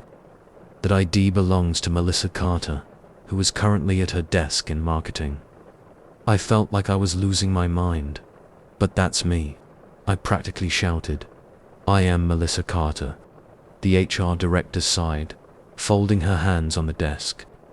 "I understand this must be very distressing for you," she said in a tone that suggested she didn't understand at all. "But I can assure you, there's no mistake in our records. Perhaps if you could tell me your real name, we could sort this out." I stared at her, at a loss for words. My real name? What was she talking about? As the silence stretched on, the HR director's expression hardened. "I'm going to have to ask you to leave," she said firmly. "If you don't have legitimate business here, I'll be forced to call security." In a panic, I bolted from the office. I ran through the halls, ignoring the startled looks from my former co-workers. I burst into the bathroom, gripping the edges of the sink as I stared at my reflection in the mirror. It was me, same face I'd seen every day of my life. But if that was true, then who was the woman at my desk? I splashed water on my face, trying to calm down. "Think, Melissa. There had to be a logical explanation for this. Maybe I was dreaming. Maybe I'd had some kind of breakdown and forgotten who I really was." Taking a deep breath, I stepped back out into the hallway. I'd go back to my desk, her desk, and calmly try to sort this out. There had to be a way to prove who I was. But when I rounded the corner, my blood ran cold. My cubicle was empty. No sign of the other me. No personal effects on the desk. It looked like no one had worked there in months. "Excuse me," I said to a passing colleague, trying to keep my voice steady. "Where's Melissa, the woman who sits here?" He gave me an odd look. "Melissa? We haven't had a Melissa in marketing for years. Not since." He trailed off, his face clouding with an emotion I couldn't quite place. Pity, fear. "Not since what?" I pressed. He shook his head. "Look, I don't know who you are, but you shouldn't be asking about her. It's not right to speak ill of the dead." The world seemed to tilt around me. Dead, but I wasn't dead. I was right here. I stumbled away, my head spinning. As I wandered the halls in a daze, I began to notice things I'd missed before. The decor was slightly different, older looking, somehow. Computers I passed looked like models from a few years ago, and the faces, so many of them, were unfamiliar. How long had I been gone? I found myself back in the lobby, staring at the wall of employee photos. My eyes scanned the faces frantically, looking for my own. And there I was. But the photo was old, my hair styled in a way I hadn't worn it in years. And below it, a small plaque, in loving memory of Melissa Carter, 1985 to 2019. Forever in our hearts. The room seemed to close in around me. This wasn't possible. I was here. I was alive, wasn't I? As if in response to my thoughts, I caught a glimpse of movement in the reflective surface of the plaque. For just a moment, I saw not my own face, but the other Melissa, the imposter. She smiled, and it was a terrible, hungry thing. I whirled around, but the lobby was empty. When I looked back at the plaque, my own pale, frightened face stared back at me. What was happening to me? Was I losing my mind, or was something far more sinister at play? As I stood there, paralyzed with fear and confusion, I heard a voice behind me. My voice, but not mine. "It's time to go now," not me said softly. "You don't belong here anymore." I turned, slowly, dreading what I might see. But the lobby was still empty. Just me and my reflection in the glass doors. A reflection that smiled and waved, even as I stood frozen in terror. "Who are you?" I whispered. My reflection's smile widened, revealing too many teeth. "I'm you," it said. "The you that was supposed to be. And now, I'm taking back what's mine." As the world began to fade around me, I realized with horror that I wasn't being replaced. I was being erased.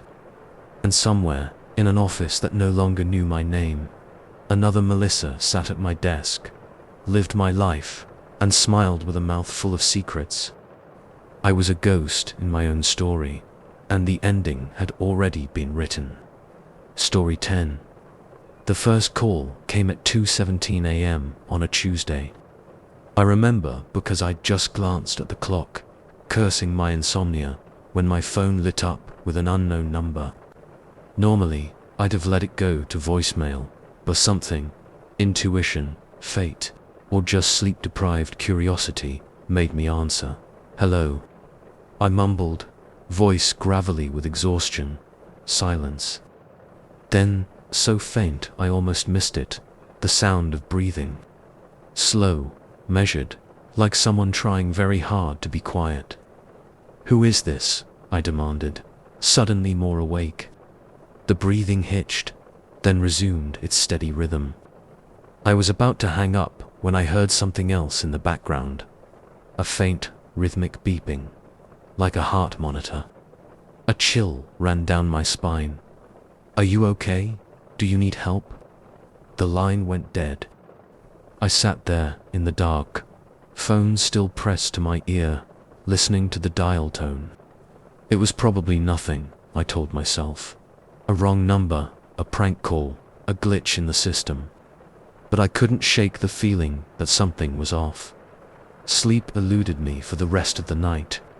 The next day passed in a haze of caffeine and yawns. By evening, I'd almost convinced myself I'd dreamed the whole thing. Then, at 9:43 p.m., my phone rang again. Unknown number. My hand hovered over the screen. Part of me wanted to ignore it, to pretend this wasn't happening. But a larger part needed to know. I answered. This time, the breathing was louder, more insistent. And underneath it, I could hear something else. A shuffling sound, like someone moving around a room. "Who are you?" I asked, trying to keep my voice steady. "What do you want?" No response, just more breathing. But now I could hear other sounds in the background. Muffled voices, the squeak of wheels on linoleum. It sounded like a hospital. "Are you in trouble?" I pressed. Blink once for yes, twice for no. I don't know why I said that. It wasn't like I could see them. But to my shock, I heard a distinct tap. Once. My heart started racing. "Okay," I said, trying to stay calm. "Are you in a hospital?" Another single tap. "Do you need me to call someone for you? The police?" 2 taps this time, quick and urgent. Okay, no police. But I want to help. "Can you tell me anything about where you are or who you are?" Silence for a long moment. Then, so quiet I had to strain to hear it. A whisper, "Behind you." I whirled around, nearly dropping the phone. But my apartment was empty, just as it had been a moment ago. When I put the phone back to my ear, the line was dead. Sleep was out of the question now. I paced my apartment, jumping at every creak and shadow. Who was this person? How did they get my number? And what did they mean, behind you? As the night wore on, I found myself obsessively checking my phone, both dreading and anticipating another call. But it remained stubbornly silent. It was 3 days before I heard from them again. 3 days of paranoia, of constantly looking over my shoulder, of flinching every time my phone made a sound. When it finally rang, for 12 p.m. on a Friday, I almost didn't answer. Almost, this time. The breathing was labored, ragged. In the background, I could hear a steady, high-pitched beep, flatline. "Hello," I said, my own breathing quickening to match theirs. "Are you there? Are you okay?" A rattling gasp, then, "Help. Me." The voice was distorted, garbled, but something about it sent ice through my veins. It sounded familiar. "How?" I asked, desperation creeping into my tone. "How can I help you? I don't even know who you are." Another labored breath, then, "Look, behind." The line went dead. I stood there, phone clutched in a white-knuckled grip, for what felt like hours. My mind raced, trying to make sense of what was happening. The voice, distorted as it was, had stirred something in my memory. But every time I tried to grasp it, it slipped away like smoke. That night, I dreamed of hospitals. Endless corridors of gleaming white, the air thick with the smell of disinfectant. I wandered for what felt like hours, the sound of my footsteps echoing unnaturally. And always, just around the next corner, the sound of ragged breathing. I woke in a cold sweat, sheets tangled around my legs. For a moment, I could still smell the hospital antiseptic. Then reality reasserted itself, and I was back in my bedroom, early morning light filtering through the blinds. My phone sat on the nightstand, silent and innocent. I reached for it with trembling hands, checking for missed calls. Nothing. The day passed in a blur.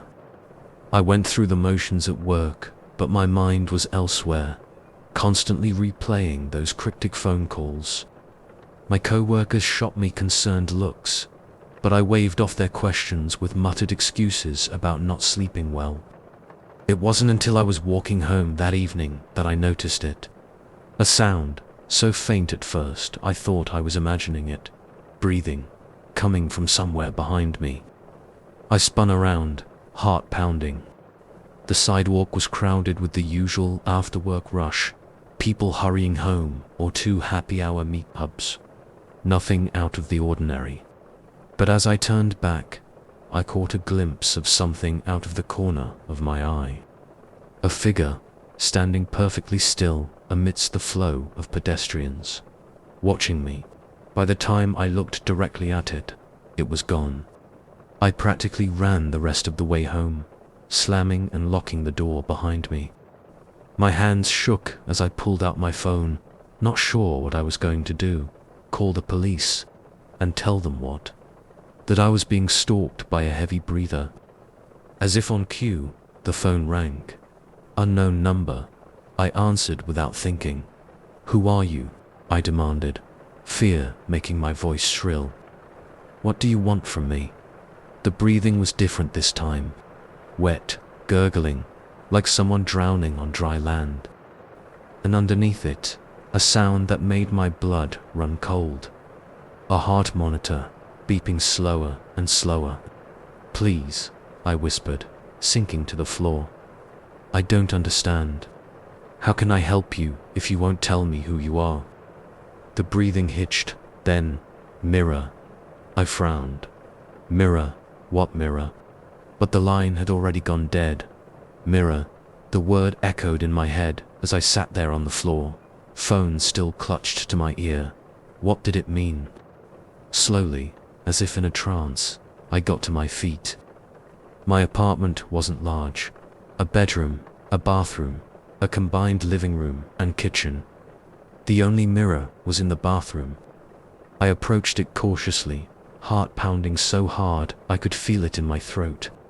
The bathroom was dark, and for a moment I simply stood in the doorway, staring at my shadowy reflection. With a trembling hand, I reached for the light switch.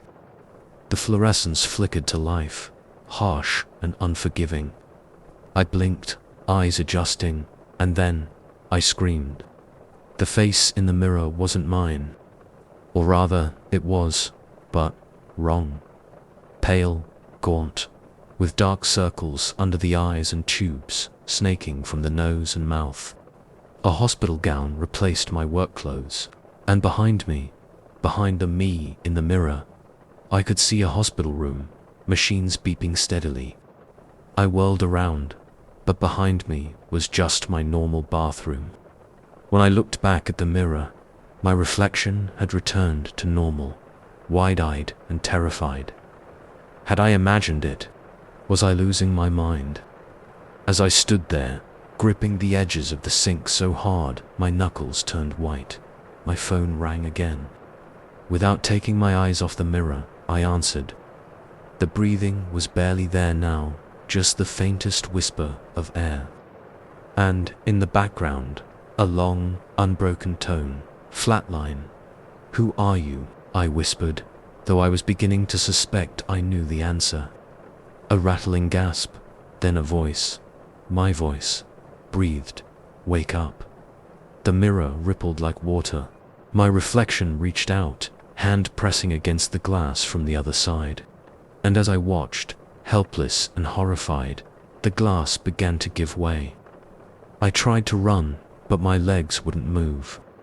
All I could do was watch as my other self began to push through the mirror, the glass flowing around her like quicksilver. As her hand, cold, so cold, closed around my wrist, I heard one final whisper, "It's time to go back." The world tilted, spun, dissolved.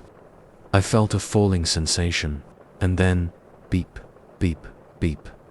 I opened my eyes to harsh fluorescent lights and the steady rhythm of a heart monitor. A hospital room materialized around me, machines humming softly.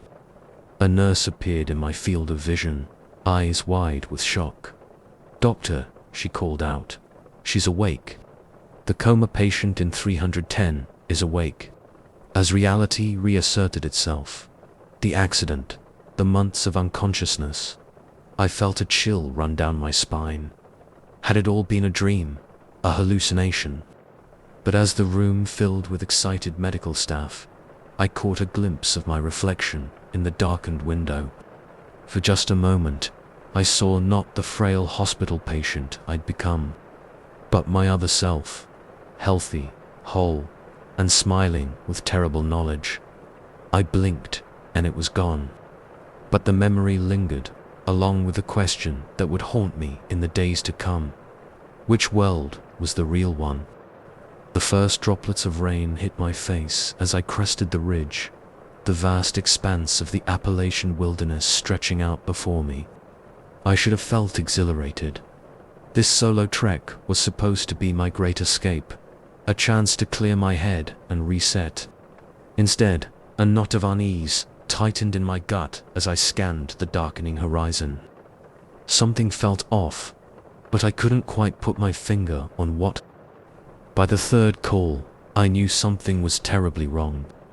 Now, as I sit here with my phone clutched in a white-knuckled grip, I'm no longer sure if I'm the one being haunted, or if I've become the ghost. It started on a Tuesday night. I remember because I'd just settled in for my weekly binge of trashy reality TV when my phone buzzed. Unknown number. I almost let it go to voicemail, but some nagging instinct made me answer. "Hello," I said, muting the TV. Silence. Then, so faint I almost missed it, the sound of breathing. Slow, measured, like someone trying very hard to be quiet.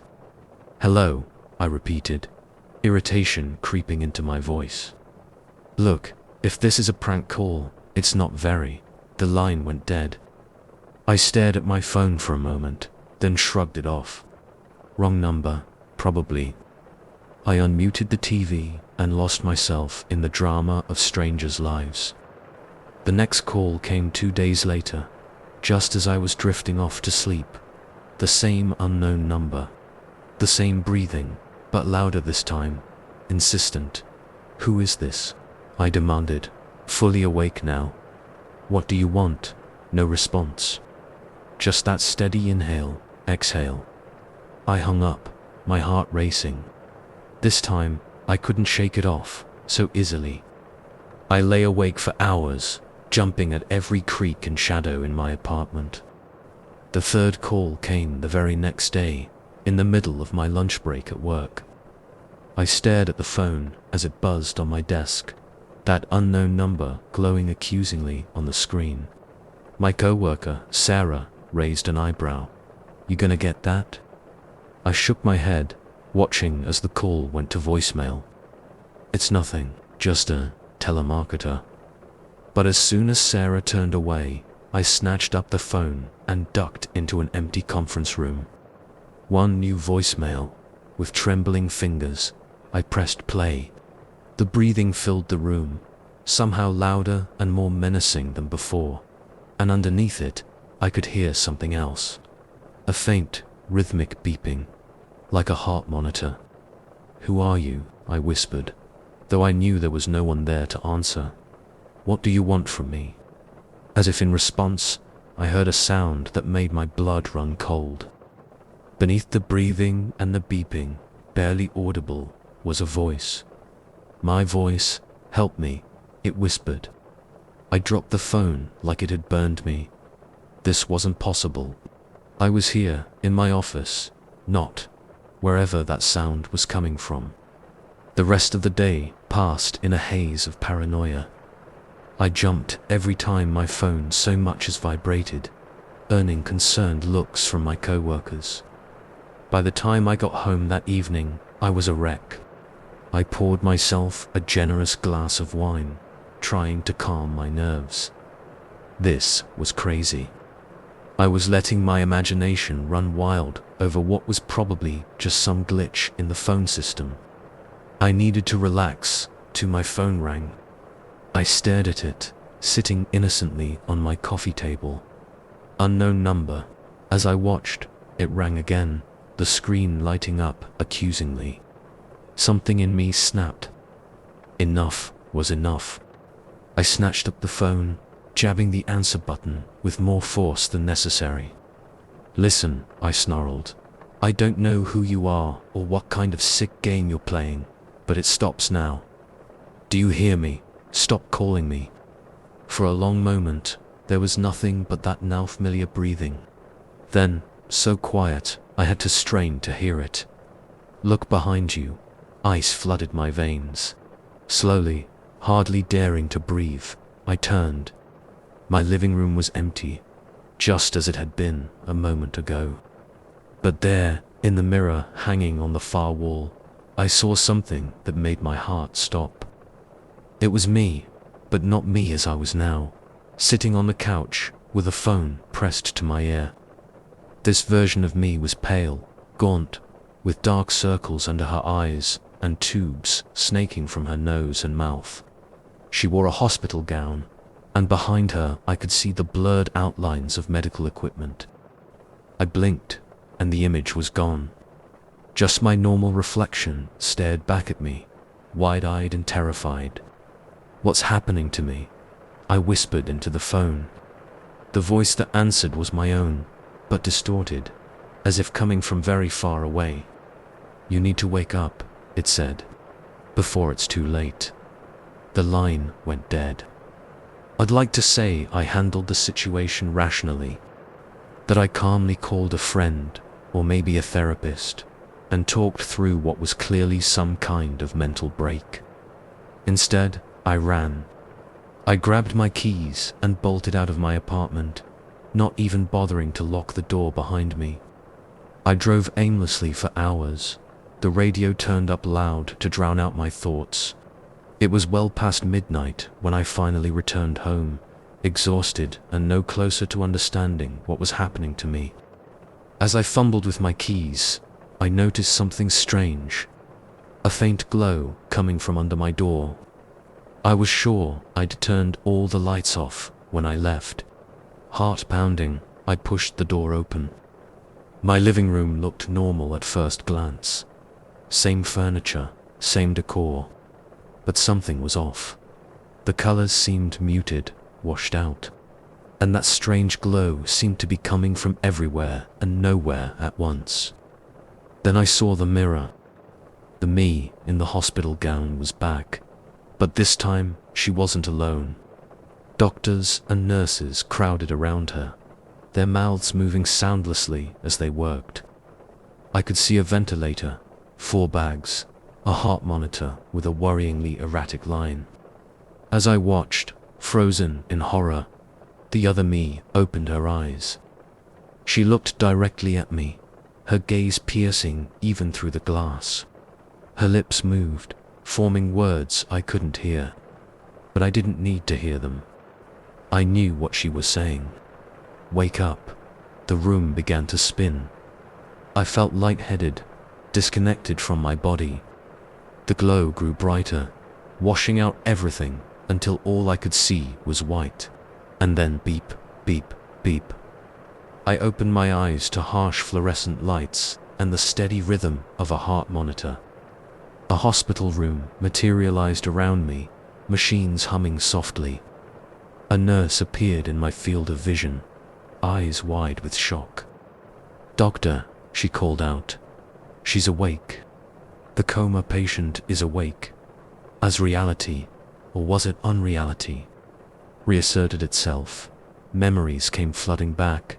The car accident, the months of unconsciousness, the coma. Had it all been a dream? Those phone calls, that other life, had my mind fabricated an entire existence while my body lay here, fighting to wake up. But as the room filled with excited medical staff, I caught a glimpse of my reflection in the darkened window.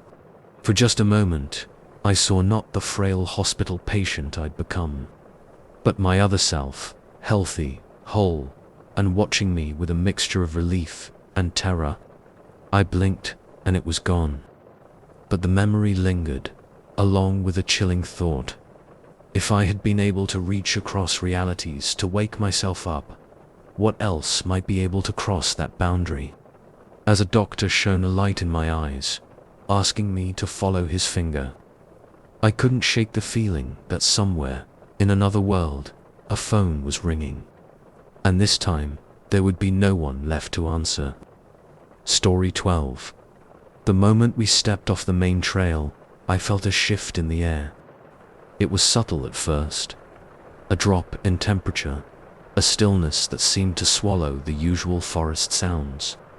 But as we pushed deeper into the untamed wilderness, that feeling grew into something I can only describe as wrong. "You sure about this, Mike?" I called out to my hiking buddy, who was a few paces ahead of me. The ranger back at the visitor center seemed pretty adamant about sticking to the marked paths. Mike turned back, flashing that reckless grin I'd known since college. "Come on, Alex. Where's your sense of adventure? This is what we came here for. To really experience the wild. Not just some manicured nature walk." I sighed, adjusting my backpack straps. Mike had always been the daredevil of our duo, constantly pushing boundaries. Usually, I was the voice of reason, reining him in. But this time, I'd let him talk me into this little detour. Now, as we ventured further from the safety of the marked trails, I was starting to regret it. The forest around us grew denser, the trees pressing in close on either side. Shafts of sunlight filtered through the canopy, creating a dappled pattern on the forest floor. It would have been beautiful if not for the growing sense of unease gnawing at my gut. "You notice how quiet it is?"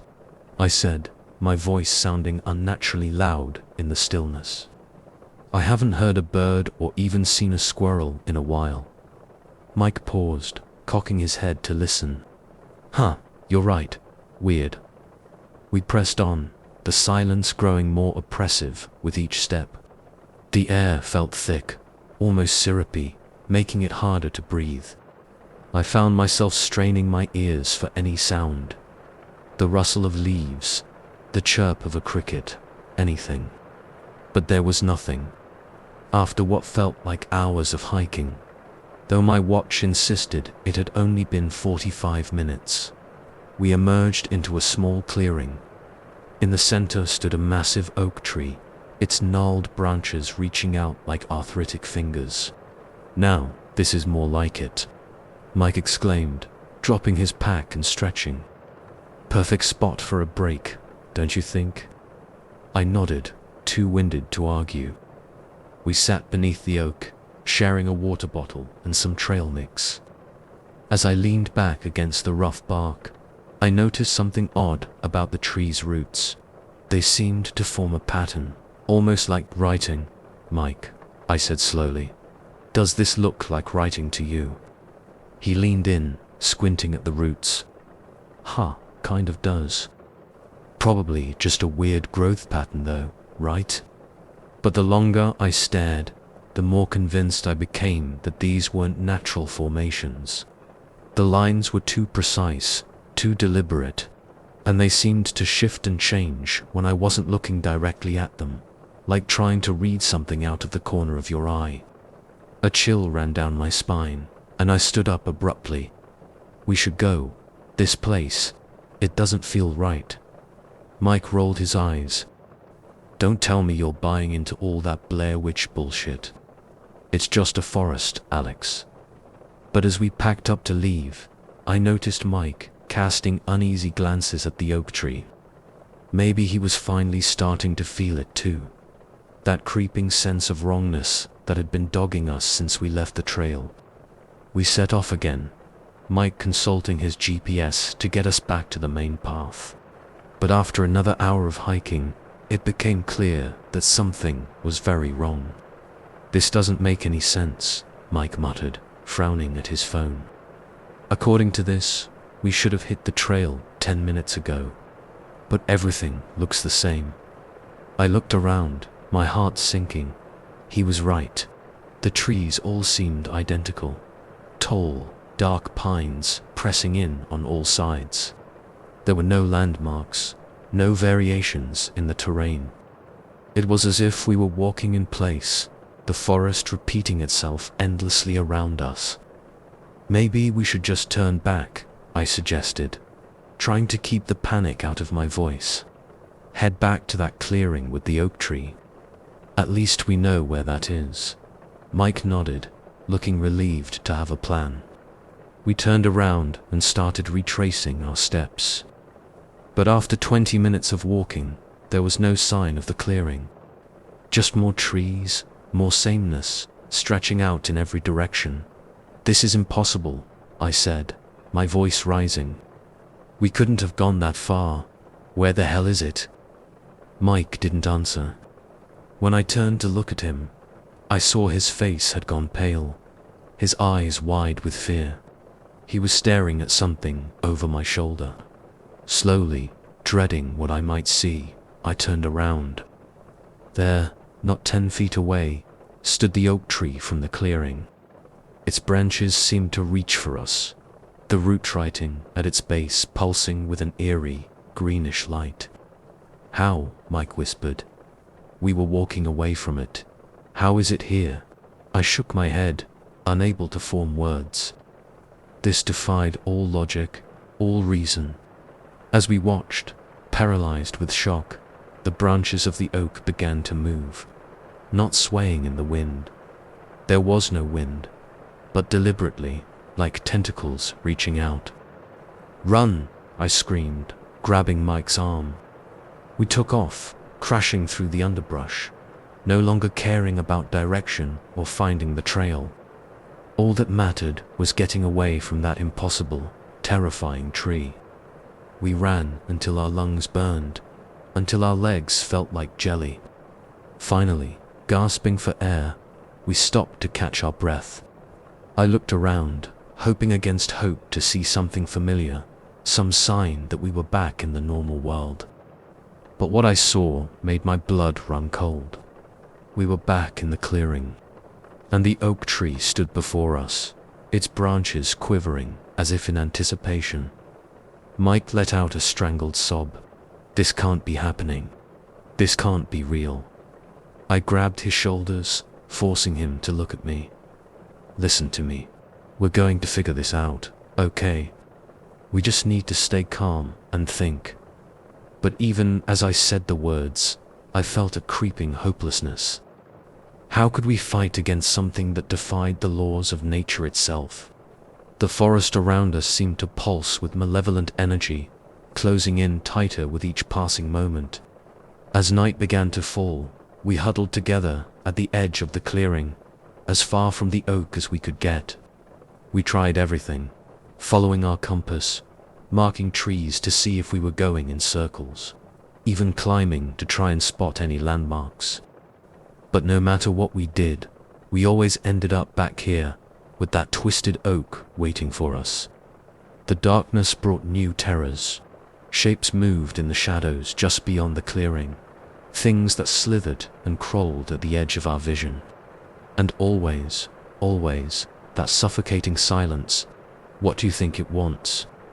Mike whispered, his voice hoarse from screaming for help that never came. I shook my head. I don't know. But I don't think we're getting out of here until it gets it. As if, in response to my words, the root writing began to glow brighter.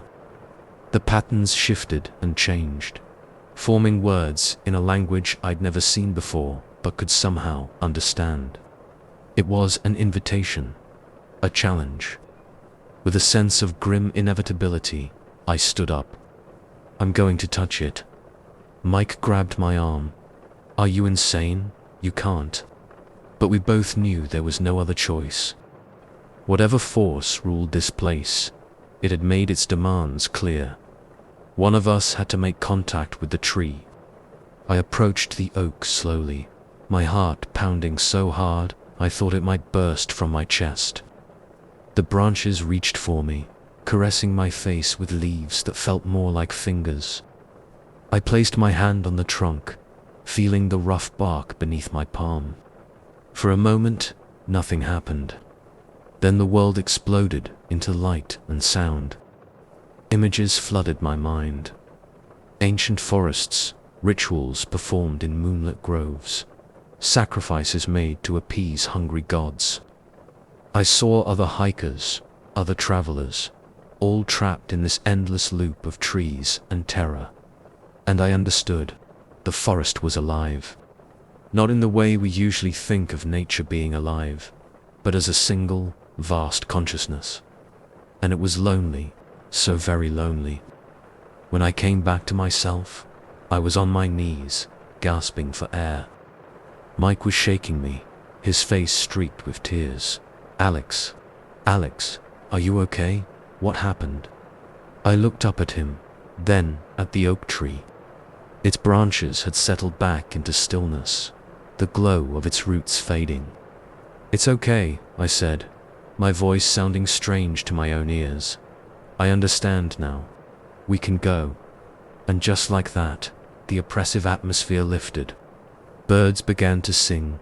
Small animals rustled in the underbrush. In the distance, I could hear the sound of hikers on the main trail, laughing and talking. We made our way back easily, emerging from the forest as if nothing had happened. But we both knew we'd been changed by our experience. The world felt different now, bigger and stranger and infinitely more mysterious. As we drove home, Mike finally broke the silence.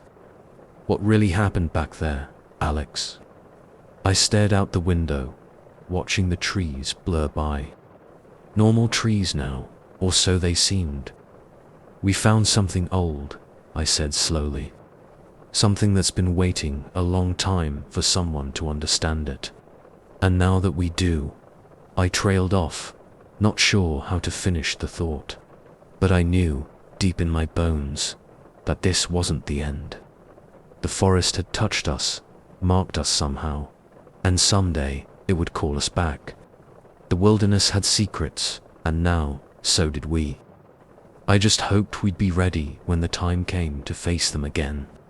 Story 13. The first time I saw the symbol, I dismissed it as a printing error. A strange glyph nestled between the words of my morning newspaper, barely larger than a speck of dust. By the time I started seeing them everywhere, it was already too late.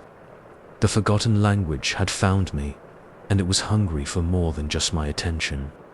My name is Dr. Alina Reeves, and until 3 weeks ago, I was a respected linguist at Miskatonic University. Now, as I sit in this dimly lit motel room, scribbling frantically in a notebook, I'm not sure if I'm a groundbreaking scholar or a madwoman on the brink of unraveling reality itself. It all started on a dreary Tuesday morning. I was sipping my coffee, absently flipping through the local paper, when something caught my eye. There, sandwiched between local and businesses, was a tiny symbol I'd never seen before. It looked like a cross between an ampersand and a spiraling galaxy, impossibly intricate for its size. I blinked, and it was gone. Just a normal sentence about local businesses. I shook my head, attributing it to lack of sleep and too much caffeine. But as the day wore on, I kept seeing flashes of something. Strange characters flickering at the edges of street signs. Odd patterns forming in the static between radio stations. By the time I got to my afternoon lecture on Proto-Indo-European languages, I was thoroughly unsettled. As I wrote on the whiteboard, my hand seemed to move of its own accord, adding tiny alien symbols between the familiar letters. Professor Reeves. One of my students, Emily, was looking at me with concern. "Are you feeling all right?" I looked at the board and felt my blood run cold. What I'd written wasn't English or any other known language. It was a swirling mass of those strange symbols, beautiful and terrifying in their complexity. Class dismissed. I managed to croak out, erasing the board with shaking hands. That night, I dreamed of ancient libraries and crumbling stone tablets. In the dream, I could read the symbols as easily as English, their meanings flooding my mind with knowledge that felt too vast, too alien for my human brain to contain. I woke up gasping, my pillow wet with tears I didn't remember crying. And there, scrawled on my bedroom wall, in what looked disturbingly like blood, was a single line of those impossible symbols. I'd like to say I handled it rationally, that I called the police, or a therapist, or at least a colleague who could confirm I wasn't losing my mind. Instead, I did what any self-respecting academic would do when faced with an earth-shattering linguistic discovery. I started taking notes. Days blurred together as I filled notebook after notebook with the strange script. I saw it everywhere now, in the veins of leaves, in the cracks on the sidewalk, in the very air around me if I unfocused my eyes just right. And I was beginning to understand it. It wasn't just a language, it was the language, the primordial tongue from which all others sprang, containing within it the fundamental truths of the universe. Each symbol was a key, unlocking new realms of knowledge and perception. But with understanding came a growing sense of dread. This language wasn't meant for human minds. Each new insight felt like it was burning pathways through my brain, rewriting the very fabric of my consciousness. A week into my obsession, I had my first incident. I was at the grocery store, absently reading the swirling symbols that now overlaid every product label, when the cashier's voice cut through my reverie. "Ma'am, that'll be $47.63. I blinked, coming back to myself. How long had I been standing there? The cashier was looking at me strangely, and I realized with a start that my mouth was moving, speaking words I didn't understand in a voice that didn't sound like my own. I fled the store, leaving my groceries behind. That night, I dreamed of vast cyclopean cities beneath the sea, of beings with too many angles and not enough dimensions. I woke up screaming words that made the air ripple and the shadows in my room grow longer. I knew I needed help, but who could I turn to? My colleagues would think I was having a mental breakdown. My family, God, I couldn't drag them into this. So I ran, packed a bag, withdrew all the cash I could, and hit the road. I told myself I was searching for answers, for some explanation of what was happening to me. But deep down, I knew I was running from what I was becoming. Now, holed up in this seedy motel on the outskirts of a town whose name I can't remember, I'm reaching the end of something. My notes have become increasingly erratic, filled with diagrams and equations that I understand with perfect clarity in the moment, but which look like the ravings of a lunatic when I review them later. The symbols are everywhere now. They've replaced the letters on my laptop keyboard, swirl in fractal patterns on the grimy motel wallpaper. Even my own reflection in the bathroom mirror seems to ripple and shift, rearranging itself into those maddening glyphs. I know things now. Terrible, wonderful things. I can see the underlying patterns of reality. The cosmic machinery grinding away just beneath the surface of what we call normal. And I know that knowledge comes with a price. There's a knock at the door. I freeze, pen hovering above my notebook. Who could it be? The motel manager, the police, or something else, Dr. Reeves? The voice is familiar, but distorted, as if coming from very far away. It's Emily, your student. Please, we're worried about you. Let me in. I approach the door, cautiously, peering through the peephole. Emily stands there, looking concerned, but there's something off about her. Her edges seem blurry, indistinct, and floating around her head like a halo are those damned symbols, pulsing with an inner light. Go away, I croak, my voice hoarse from disuse.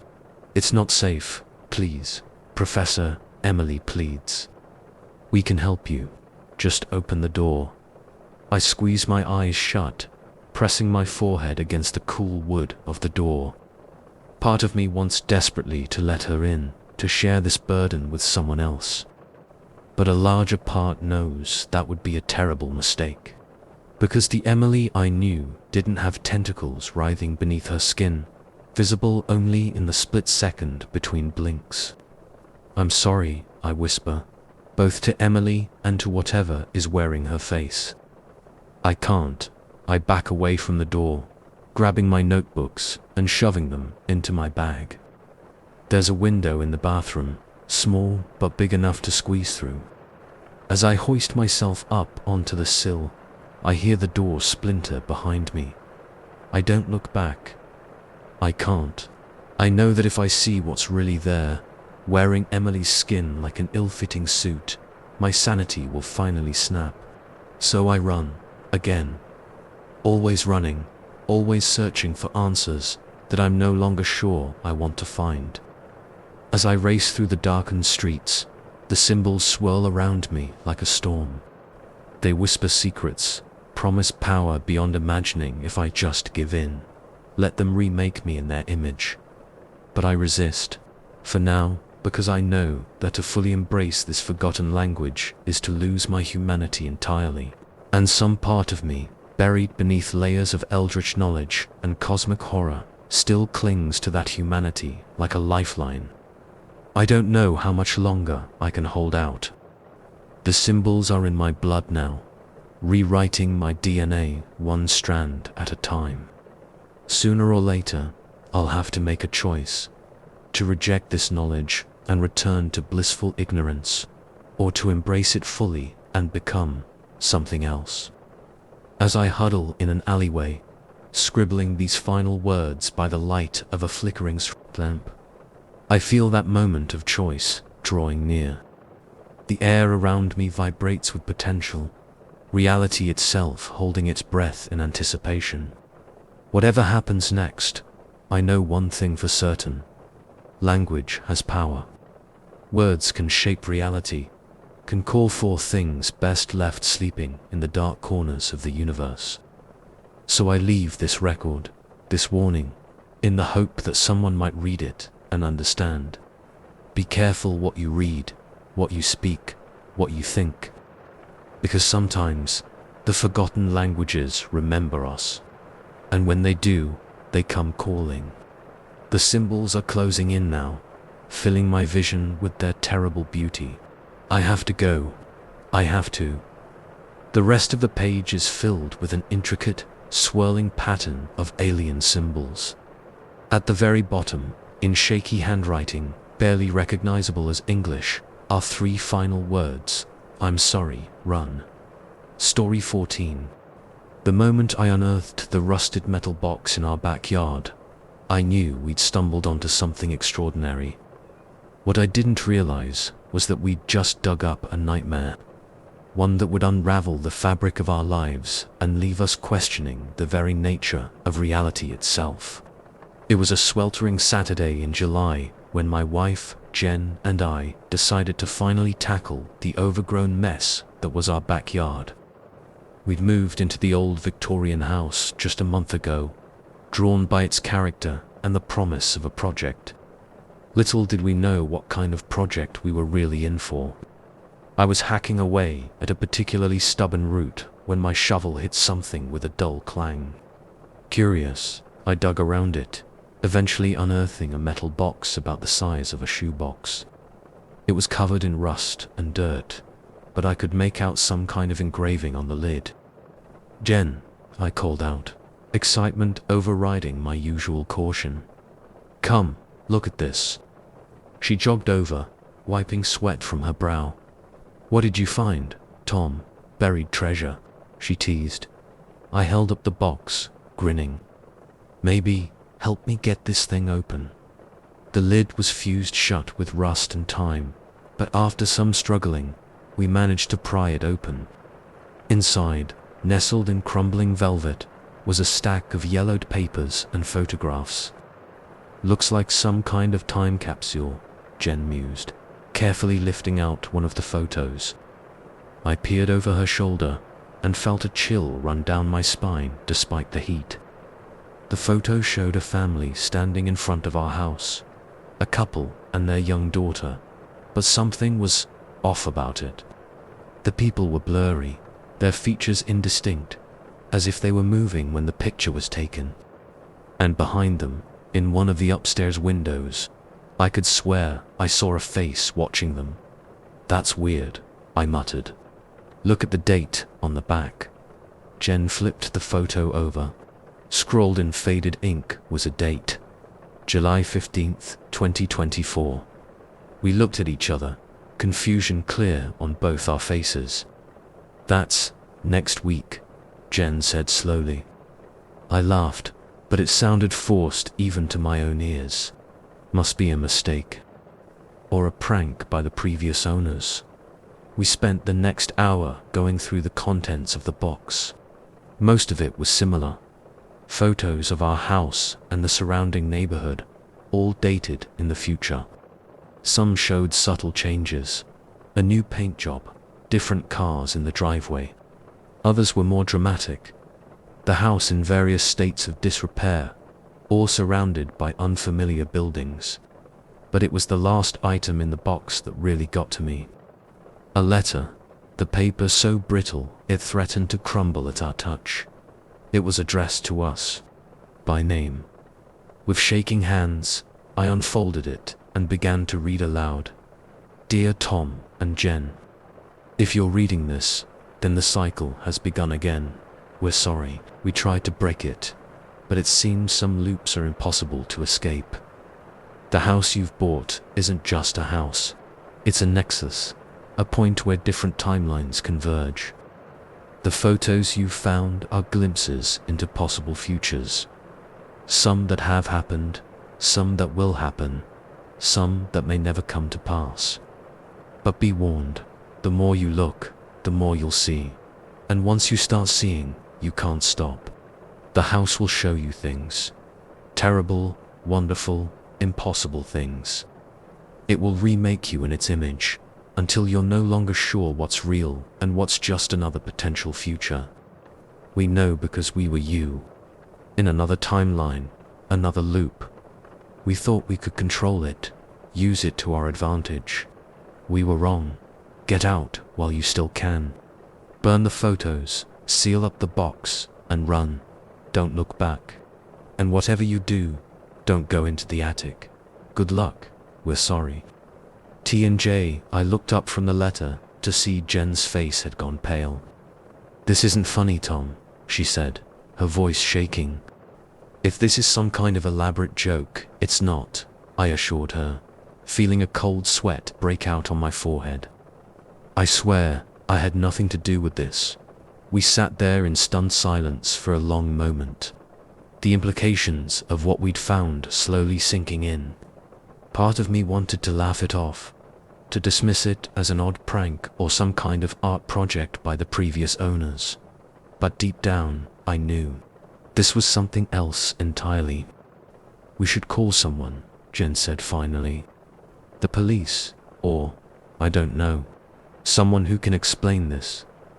I nodded, reaching for my phone. But as I did, I caught movement out of the corner of my eye. I turned to look at the stack of photos we'd laid out on the grass.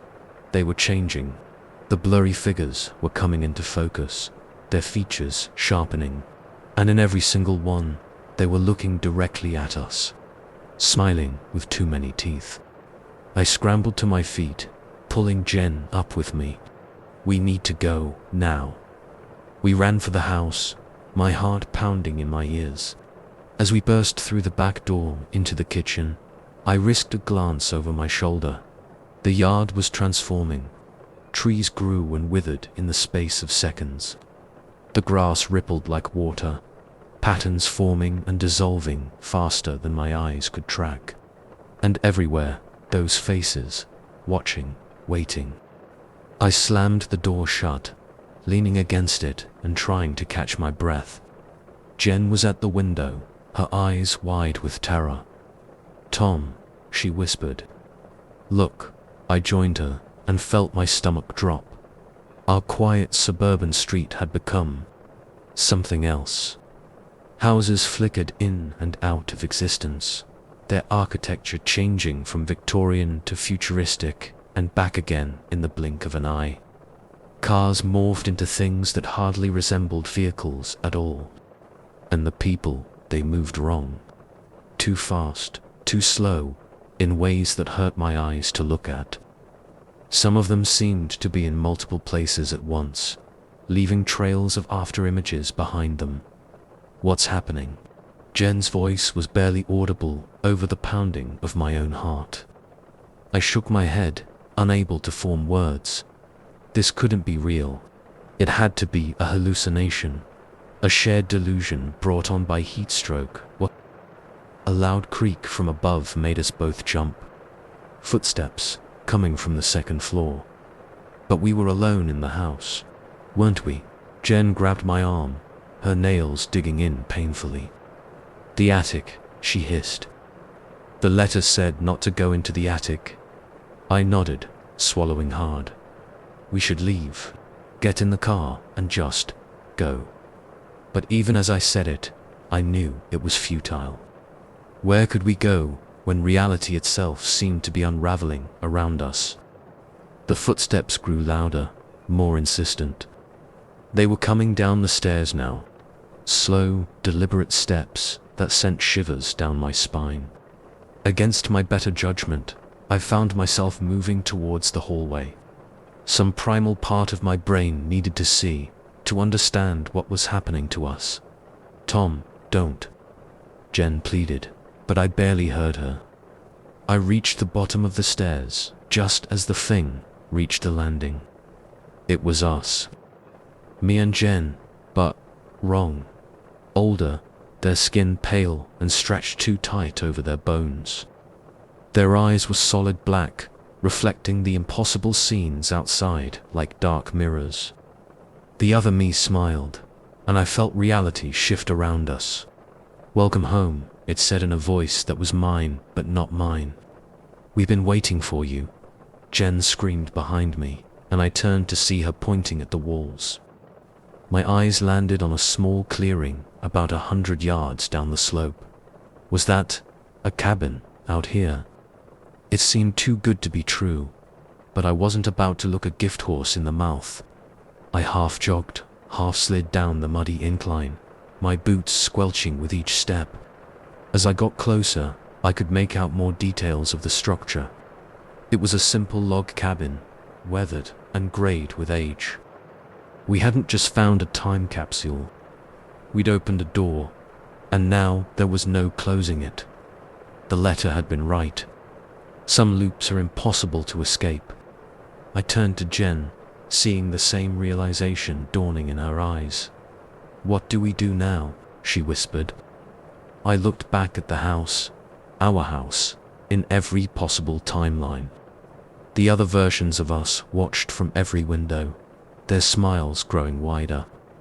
"I don't know," I admitted, "but I think we need to go into the attic." As we walked back towards the house, hand in hand, I couldn't shake the feeling that this was always how it was going to end. That no matter what choices we made, all roads led here. To this house, this moment, this impossible, terrifying future. And as the door swung open to welcome us home, I understood at last. We weren't just seeing possible futures, we were becoming them. Story 15.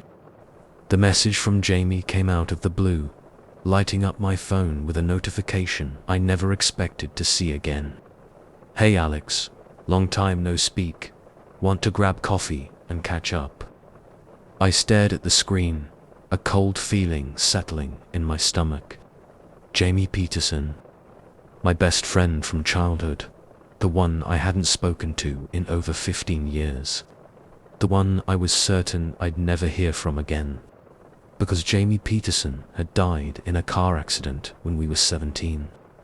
I must have stood there in my kitchen, gawking at my phone, for a good 5 minutes before I could bring myself to reply. My fingers trembled as I typed out a response. "Sure, sounds great. When and where?" The reply came almost instantly. "How about Rosie's Diner, tomorrow at 2? Just like old times, just like old times." The phrase sent a shiver down my spine.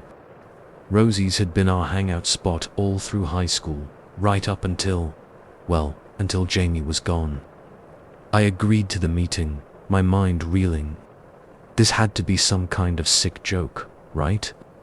Maybe Jamie's account had been hacked, or someone was playing an incredibly cruel prank. But as I lay in bed that night, unable to sleep, memories I'd long suppressed came flooding back. Jamie's laugh, the way their eyes crinkled at the corners when they smiled, the smell of the cheap body spray they always wore, and other things. Strange things I'd convinced myself I'd imagined over the years. Like the time Jamie had known about the surprise party my parents were planning, even though there was no way they could have found out.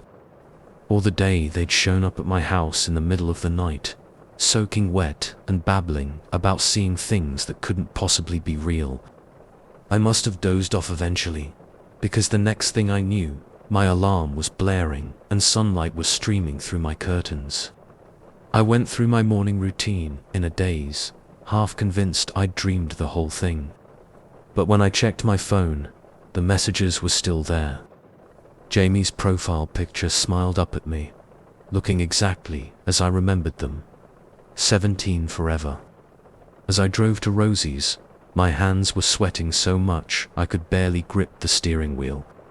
Part of me wanted to turn around, to pretend this wasn't happening, but a larger part needed to know. What was going on? How was this possible? The diner looked exactly the same as it had in high school. Same faded red booths, same jukebox in the corner, perpetually stuck on hits from the 50s. As I pushed open the door, the bell jingling overhead, I half expected to see our old group of friends lounging in our usual booth. Instead, there was just one person sitting there. They had their back to me, but I'd know that messy mop of sandy blonde hair anywhere. Jamie. My voice came out as barely more than a whisper. They turned, and I felt the world tilt sideways. It was Jamie, not some look-alike, not an aged version, but Jamie exactly as they'd been the last time I saw them. Right down to the ratty band t-shirt and the small scar above their left eyebrow from when we'd tried to teach ourselves skateboarding. Alex. Jamie's face lit up with that familiar grin. Man, it's good to see you. You look different. I slid into the booth across from them, my legs suddenly too weak to hold me up. Jamie, how is this possible? You died. I was at your funeral. Jamie's smile faltered for just a moment, a flicker of something sadness, fear passing across their face. Yeah, about that. It's complicated. But I'm here now, and we have a lot to catch up on. For the next hour, we talked. Jamie asked about my life, my job, my family. They laughed at all the right moments, offered sympathy in all the right places. It was so achingly familiar, so perfectly Jamie, that I found myself relaxing despite the impossibility of the situation. But as our coffee grew cold and the afternoon light started to fade, I couldn't ignore the growing sense of wrongness anymore. Jamie hadn't aged a day. They spoke about our high school years as if they were yesterday, but seemed to know nothing about the world beyond 2008. And there were glitches, moments where Jamie would flicker, like a bad TV signal. Times when their words didn't quite match the movement of their mouth. Jamie, I said finally, cutting off their story about a party I only vaguely remembered. What's really going on here? How are you? Here, they sighed, their ever-present smile finally fading. I was hoping you wouldn't ask that, Alex. I was hoping we could just have this one last time. One last time, I repeated, a chill running down my spine. Jamie nodded, their eyes taking on a distant, haunted look. Do you remember that night, a few weeks before the accident, when I came to your house, talking about seeing things? I nodded slowly. It had been one of the memories that came back to me last night. You said reality was breaking down, that you could see through the cracks. Yeah, Jamie said softly. Turns out, I wasn't crazy. Or maybe I was, but being crazy let me see the truth. They leaned in close, their voice dropping to a whisper. Reality isn't what we think it is, Alex. It's malleable, fluid. And there are things out there, in the spaces between what's real and what's not, that want in. I felt my heart start to race. This was insane. I had to be dreaming, or hallucinating, or I made a deal. Jamie continued, oblivious to my internal panic. With one of those things, it said it could save me from the accident. And it did. Sort of. Jamie held up their hand, and I watched in horror as it seemed to phase in and out of existence, becoming transparent before solidifying again. I'm not really here, Alex. Not in the way you are. I'm everywhere. Everyone. I've lived 1,000 lives, died 1,000 deaths, and now I'm tired. Tears were streaming down Jamie's face now, but they didn't seem to notice. I thought if I could just see you again, talk to you one last time, maybe I could find peace. Maybe I could finally let go. I reached out, wanting to comfort them, to tell them everything would be okay. but my hand passed right through their arm. Jamie smiled sadly. "I'm sorry, Alex. I'm sorry for leaving you, for making you go through losing me. And I'm sorry for coming back like this. But I needed you to know. It wasn't your fault. None of it was. The guilt I'd carried for 15 years, the what-ifs and if-onlys that had haunted my dreams, suddenly felt like a physical weight lifting off my shoulders. Jamie, I started, but they cut me off. I have to go now. They're calling me back. But before I do, I need to warn you. The cracks are getting wider, Alex. The things I've seen, the places I've been, they're bleeding through. Be careful. Watch for the signs. And whatever you do, don't make deals with the shadows." Jamie's form was flickering more rapidly now, their edges blurring and shifting. The diner around us seemed to waver, like a mirage in the desert. "Goodbye, Alex," Jamie said, their voice echoing as if from very far away. "I'm glad I got to see you one last time." And then they were gone. The booth across from me was empty, no sign that anyone had been sitting there just moments ago. I sat there for a long time, trying to process what had just happened. Part of me wanted to believe it had all been a vivid hallucination, but I could still smell Jamie's body spray, could still feel the warmth where their hand had almost touched mine. As I finally stood to leave, my legs shaky, I caught sight of something on the table. A napkin, with familiar handwriting scrawled across it. "The world is not what you think. Trust your memories. And remember, I'll always be your friend, even when I'm not here." I folded the napkin carefully and tucked it into my pocket. As I stepped out of the diner into the fading afternoon light, I couldn't shake the feeling that something fundamental had shifted. The world looked the same, but now I knew better. Now I could see the cracks, the places where reality didn't quite line up. And in those cracks, I swore I could see things moving, watching, waiting. Jamie was gone, truly gone this time. But their warning lingered. The cracks were widening. And whatever was on the other side, it was hungry. As I drove home, I found myself watching the shadows a little more closely, listening for whispers in the static between radio stations. Because now I knew the truth.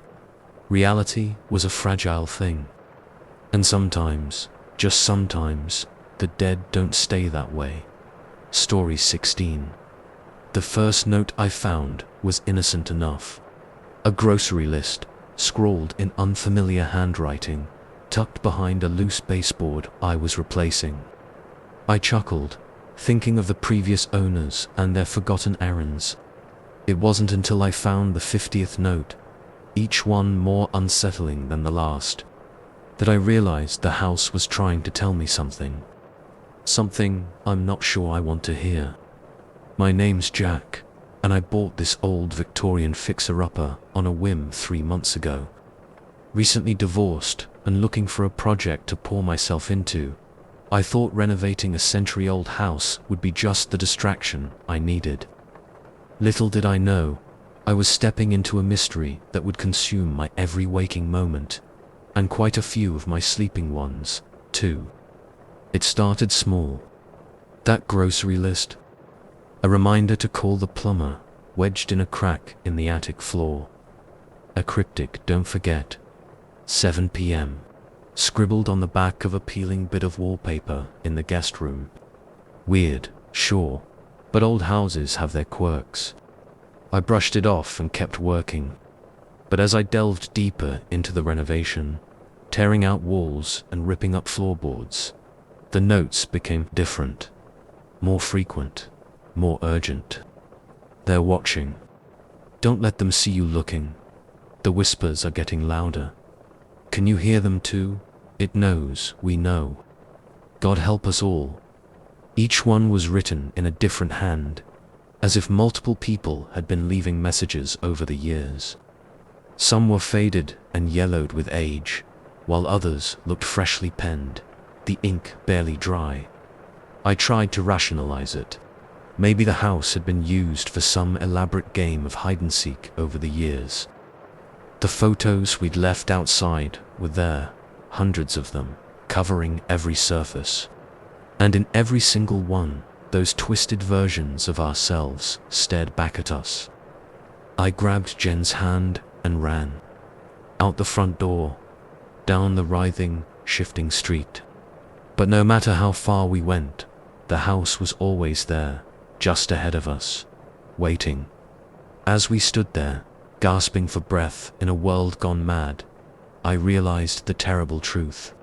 Beneath the board was a small cavity, and nestled inside was a leather-bound journal. My hands trembled as I opened it, half expecting, hoping, to find blank pages. Instead, I was greeted by line after line of that now familiar, frantic scroll. The room speaks. At first, I thought I was going mad, hearing whispers in the walls. But it's real. Oh God, it's real. The house is alive, and it hungers. It knows things. Terrible things. Wonderful things. Secrets of the universe that no human mind was meant to comprehend. And it wants to share them with me, with anyone who will listen. I've started writing down what it tells me. The walls are covered now, every inch filled with its knowledge. But it's not enough. Never enough. The whispers grow louder each day. I can't eat, can't sleep, can't think of anything but the voices, the knowledge, the terrible truths it wants me to know. If you're reading this, you've already heard them, haven't you? The whispers. The promises, don't listen. For the love of all that's holy, don't listen. The journal went on like that for pages, growing more incoherent with each entry. The final page simply read, I'm sorry, I have to know. The rest was blank. I slammed the journal shut, my heart pounding. This was insane. Houses don't whisper. They don't share cosmic secrets. I was letting my imagination run wild, that's all. But as I climbed the stairs back to the main floor, I couldn't shake the feeling that something was different. The air felt thicker somehow, charged with potential. And in the corners of my vision, I could have sworn I saw movement. Shadows that didn't quite match the objects casting them. That night, I dreamed of endless corridors lined with pages, each one covered in that manic scroll. In the dream, I could read them, could understand the impossible truths they contained. I woke up gasping, my pillow wet with tears I didn't remember crying. And there, on my bedside table, was a note I knew I hadn't written. Welcome to the family, Jack. We have so much to show you. I'd like to say I ran, that I packed my bags and got the hell out of that house, sanity intact. But the truth is, I couldn't. The moment I read that note, I was hooked. I needed to know more. The next few weeks passed in a blur. I abandoned all pretense of renovation, instead dedicating every waking moment to uncovering more notes, more secrets. I started in the bedroom, methodically removing every inch of wallpaper, every floorboard, every fixture. Each revealed new messages, new glimpses into the impossible knowledge the house seemed eager to share. I filled notebook after notebook with what I found, trying to piece together the puzzle. But the more I uncovered, the less sense it all made. Equations that defied the laws of physics, descriptions of colors that didn't exist, maps of places that couldn't possibly be real, and always, that sense of being watched, of the house itself studying me, evaluating my worthiness to receive its gifts. I stopped going to work, stopped answering calls from friends and family. My entire world narrowed to the confines of the house and the maddening secrets it held. It was around this time that I started hearing them, The whispers. At first I thought it was just the wind, or the house settling. But soon I couldn't deny it. There were voices in the walls, speaking in languages both familiar and utterly alien. I found myself standing for hours in empty rooms, straining to make out what they were saying. Sometimes I almost understood. Fragments of cosmic truth that made my brain ache and my nose bleed. One night, as I sat in the kitchen surrounded by my notes, I had a moment of clarity. This was madness. I was destroying myself, obsessing over the ramblings of long-dead residents and my own fractured psyche. I resolved to leave, to burn my notes, seal up the house, and never look back. But as I stood to go pack a bag, I heard it. Clear as day, not a whisper but a voice, coming from everywhere and nowhere at once. "Don't go, Jack. We have so much more to show you." I froze, my blood running cold. "Who? What are you?" I whispered. The air around me seemed to thicken, shadows deepening in the corners of the room. And then, to my horror, the walls began to move. Not crumbling or shaking, but rippling, like the surface of a pond. Words formed in the undulating plaster, constantly shifting and changing. "We are the keepers of hidden truths," the walls wrote, "the collectors of forbidden knowledge. We have waited so long for someone like you, Jack, someone worthy of our secrets." I wanted to run, to scream, to wake up from this nightmare. But I was rooted to the spot, my eyes drinking in the impossible words forming before me. "All you have to do is invite us in," the message continued. "Let us show you the true nature of reality. Let us remake you in our image." And God help me, I was tempted. The promise of knowledge, of understanding the deepest mysteries of the universe. It was intoxicating. My mouth opened, the words of invitation on the tip of my tongue. But at the last moment, a scrap of paper fluttered to the floor in front of me.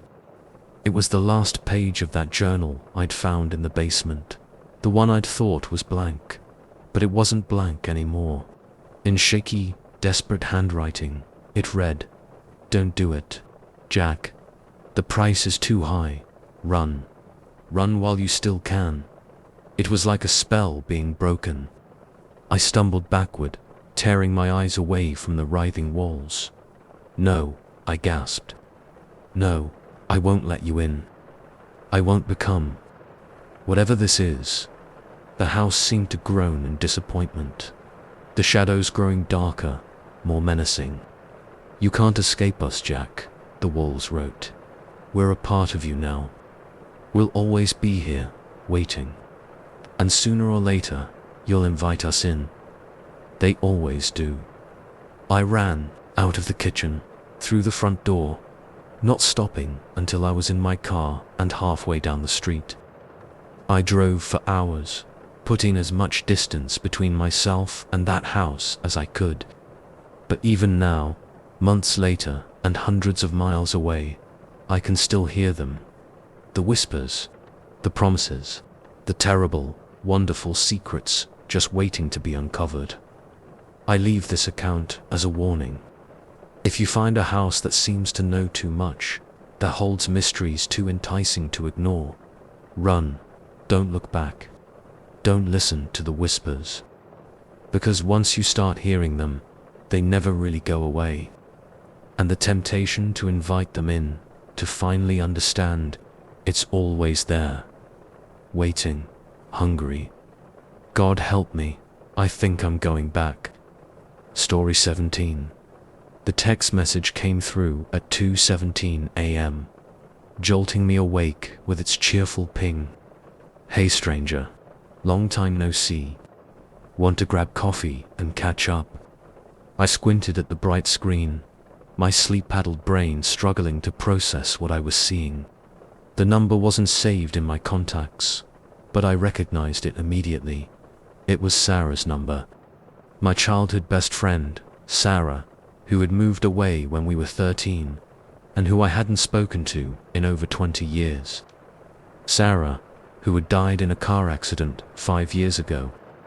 I sat up in bed, suddenly wide awake, a cold sweat breaking out on my forehead. This had to be some kind of sick joke, right? Maybe her family was going through her old phone and accidentally sent a message.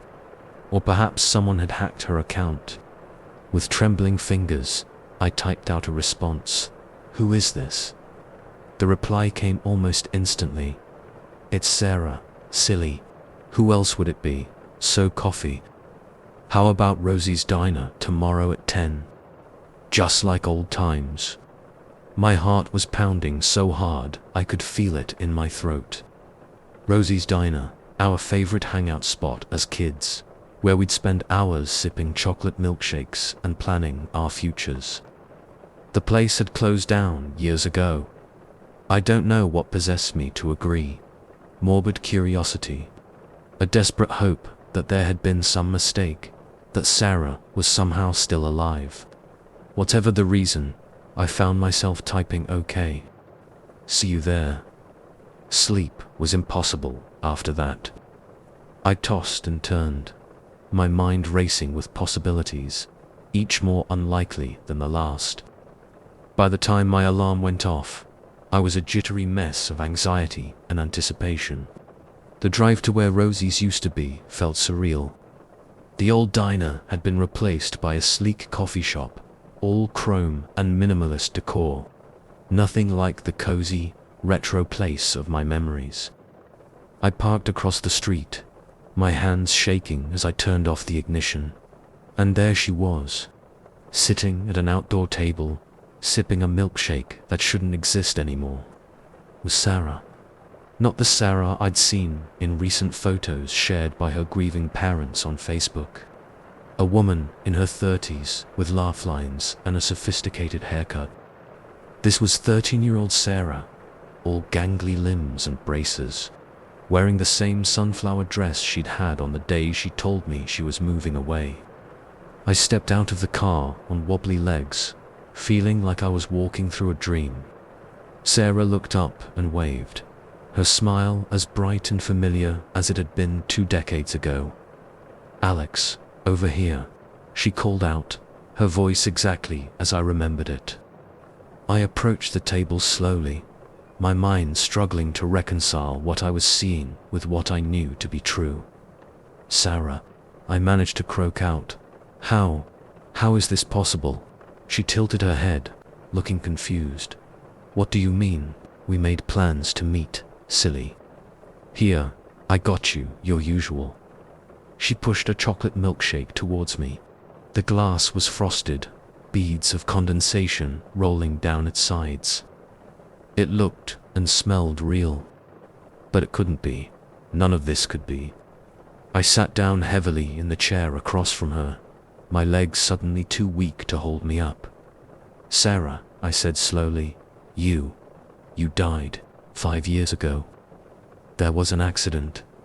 Sarah's smile faltered for just a moment, a flicker of something sadness, fear passing across her face. But it was gone so quickly, I thought I might have imagined it. "Oh, Alex," she said, reaching out to pat my hand. Her touch was cold, so cold it almost burned. "You always did have such an active imagination. I'm right here, now. Tell me everything I've missed. How's life treating you?" For the next hour, we talked. Or rather, Sarah talked, and I listened in a state of numb disbelief. She chatted about people and places from our childhood, as if no time had passed at all. She asked about teachers who had retired or passed away years ago, about classmates I hadn't thought of in decades. And all the while, that niggling sense of wrongness grew stronger. Sarah's movements were just a little too fluid, her reactions a beat too slow. Sometimes, when I looked at her from the corner of my eye, I could have sworn I saw something else, entirely a shape that was decidedly not human. "Sarah," I interrupted finally, cutting off her story about a summer camp we'd attended together. What's really going on here? How are you here? She sighed, her ever-present smile finally fading. I was hoping you wouldn't ask that, Alex. I was hoping we could just have this one last time. One last time, I repeated, a chill running down my spine. Sarah nodded, her eyes taking on a distant, haunted look. Do you remember the day I told you I was moving? How we promised we'd always be friends, no matter what? I nodded slowly, the memory vivid despite the years that had passed. Well, she continued, her voice dropping to a whisper, I kept that promise. Even when I couldn't be here anymore. I've been watching over you, Alex. All this time, the world seemed to tilt around me. What are you saying? I asked, though part of me already knew the answer. Sarah's form flickered then, like a bad TV signal.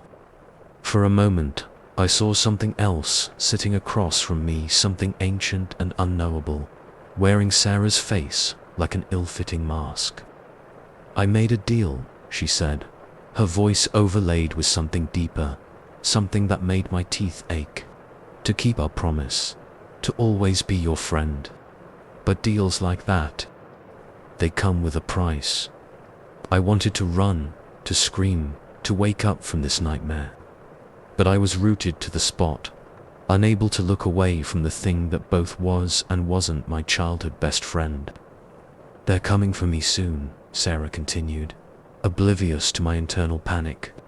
The ones I made the deal with, and when they do, well, let's just say I won't be watching over anyone anymore. Tears were streaming down her face, now my face or faces. I just wanted to see you one last time, to say goodbye properly, and to warn me. I managed to choke out. Sarah nodded, her form flickering more rapidly now. The world isn't what you think it is, Alex.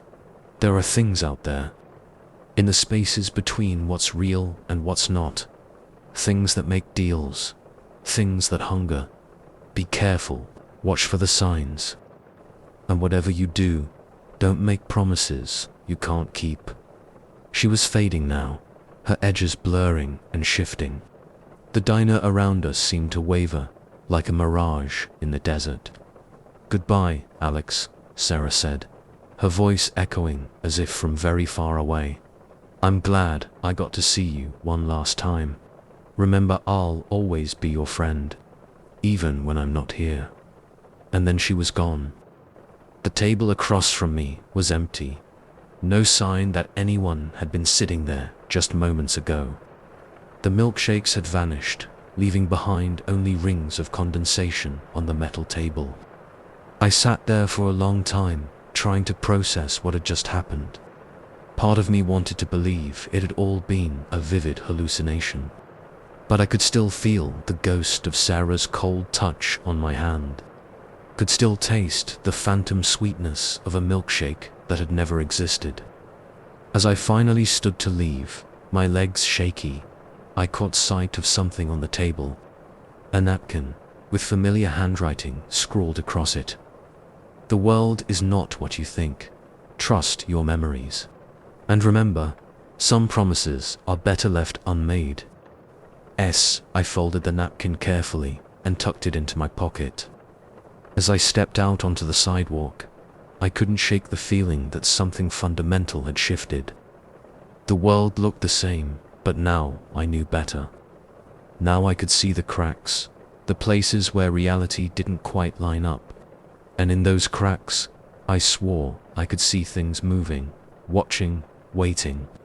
Sarah was gone, truly gone this time. But her warning lingered. There were things out there, things that made deals. And they were hungry.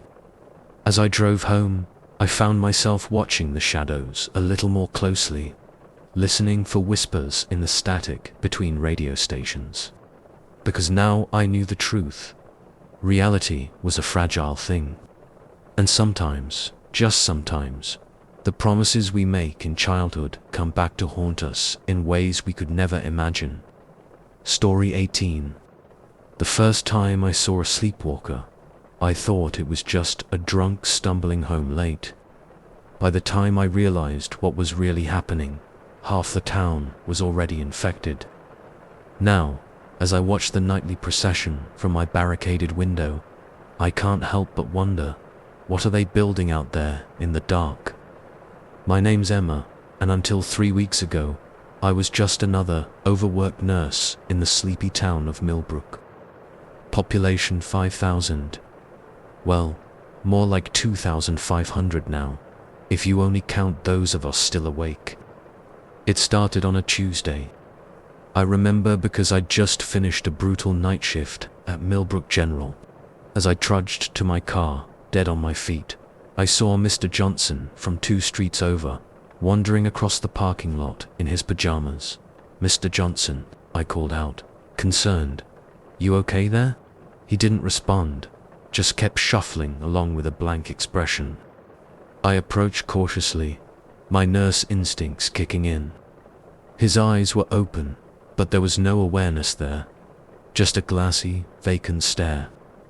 "Classic sleepwalking," I muttered to myself. I gently steered him towards my car, figuring I'd drive him home. No sense in waking him. You're not supposed to wake sleepwalkers after all. If only I'd known then what I know now. The next night, there were 3 of them.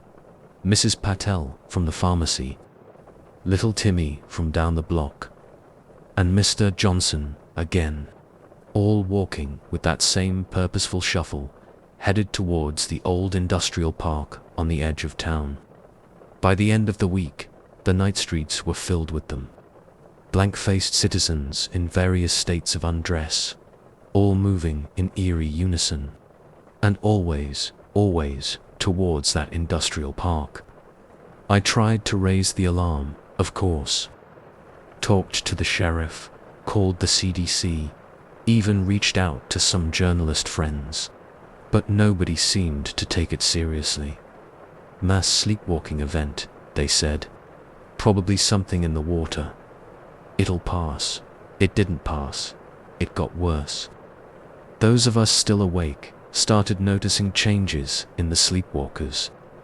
They were becoming more coordinated, moving with a hive mind precision that sent chills down my spine.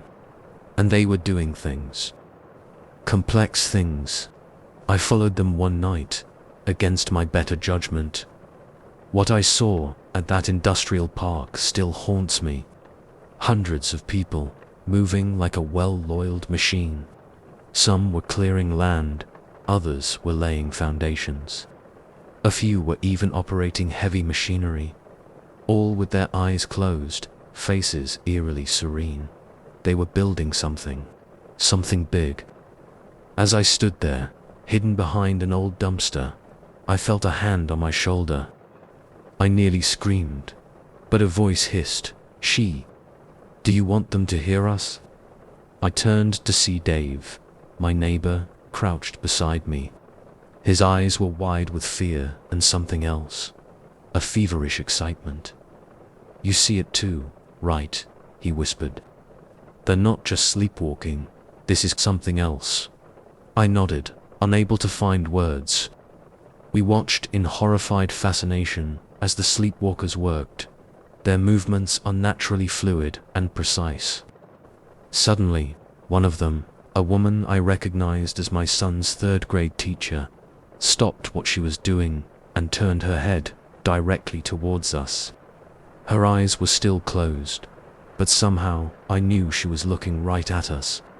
A slow, unnatural smile spread across her face. "Run," Dave breathed. And we did.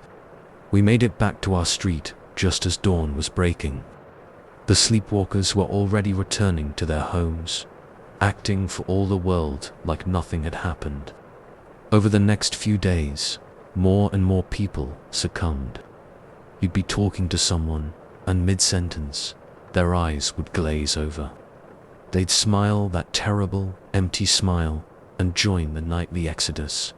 Those of us still awake banded together. We barricaded ourselves in our homes, shared supplies, tried to figure out what the hell was going on.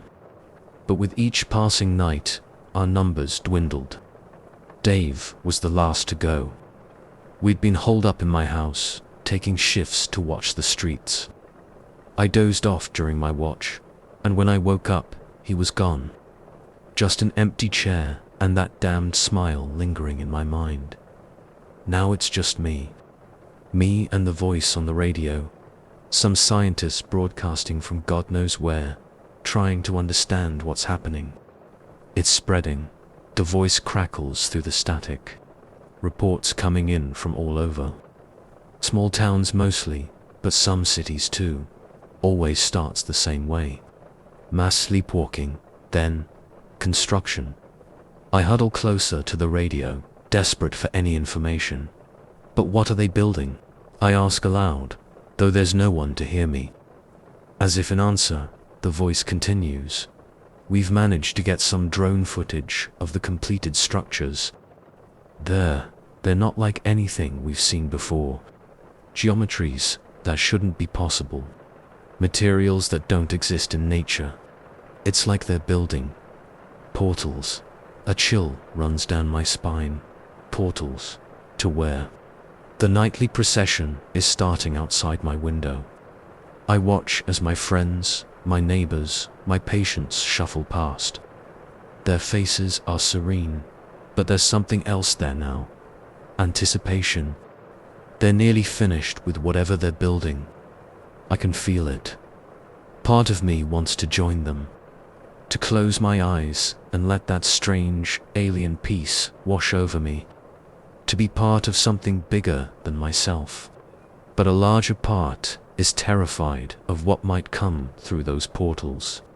Of what might already be here, puppeting the bodies of those I once knew.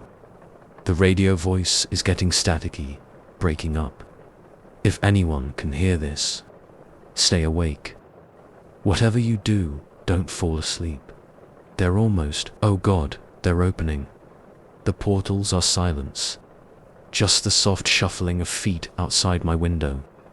I clutch my last can of energy drink, hands shaking. How long can I hold out? How long before exhaustion claims me, before I join the ranks of the sleepwalkers? And when I do, what will I become? As the first rays of dawn break over the horizon, I see them returning. But they're different now. Their movements are smoother, more confident, and their eyes are open.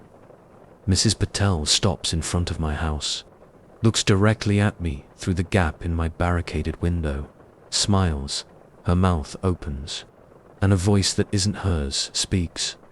It's time to wake up, Emma. We have so much to show you. I feel my eyelids growing heavy, a strange peace settling over me. Maybe it wouldn't be so bad to sleep, to join them, to see what they've built, to meet what's come through. As consciousness slips away, I have one last, terrifying thought. This isn't an ending, it's a beginning. Story 19. The first time I noticed the missing hour, I wrote it off as a glitch in my phone's clock. By the third night, I knew something was terribly wrong. Now, as I sit here waiting for 3 a.m. to tick over to 4, I can't help but wonder what happens in that lost hour, and why can't I remember it? My name's Sam, and I moved to the small town of Millhaven about a month ago. New job, new start, all that stuff. At first, everything was normal. Well, as normal as you can get in a town where everyone seems to know your business before you do. It was on my 4th night here that I first noticed something off. I've always been a bit of an insomniac, so I was up late binging some true crime show. I glanced at my phone to check the time. 2:59 a.m. I figured I'd finish the episode and then try to get some sleep. Next thing I knew, my phone was blaring its morning alarm. 7 a.m., I groaned, fumbling to shut it off, when a detail caught my eye. My call history showed an outgoing call at 3:47 a.m., lasting exactly 13 minutes. I frowned, racking my brain. I didn't remember making any calls. Hell, I didn't remember anything after 2:59 a.m. Must have dozed off and sleep dialed someone, I thought. But the number in the call log wasn't one I recognized. When I tried to call it back, I got a weird error message. This number does not exist. Shrugging it off, I went about my day. But that night, determined to solve the mystery, I stayed up again. 2:59 a.m. rolled around, and I was wide awake, staring at my phone. 3 a.m. never came. 1 second it was 2:59, and the next, my alarm was going off. 7 a.m., just like that. And another mysterious call in my log. Same time, same duration, same non-existent number. I felt a chill run down my spine. This wasn't normal. People don't just lose hours like that, right?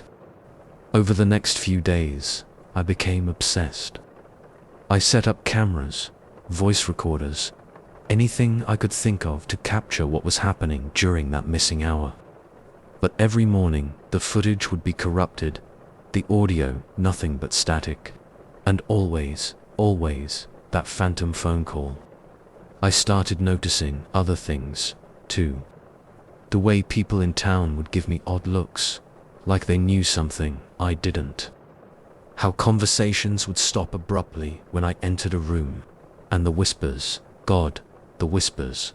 Is he one of them yet? She, not so loud. He might hear. It won't be long now. They always join eventually. A week in, I cracked.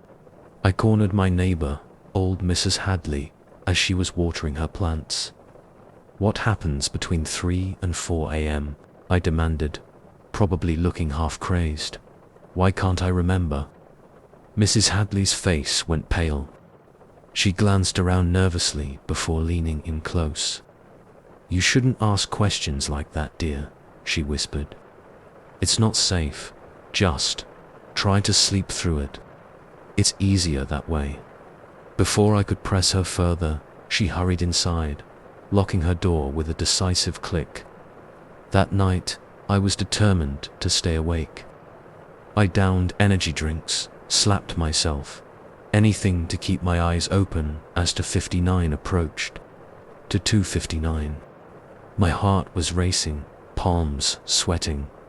I blinked, 7 a.m., my alarm blaring, that damn phantom call in my log. I screamed in frustration, hurling my phone across the room. This was impossible. People don't just lose time like this. There had to be an explanation. As the days wore on, I felt like I was losing my mind. I'd catch glimpses of things out of the corner of my eye.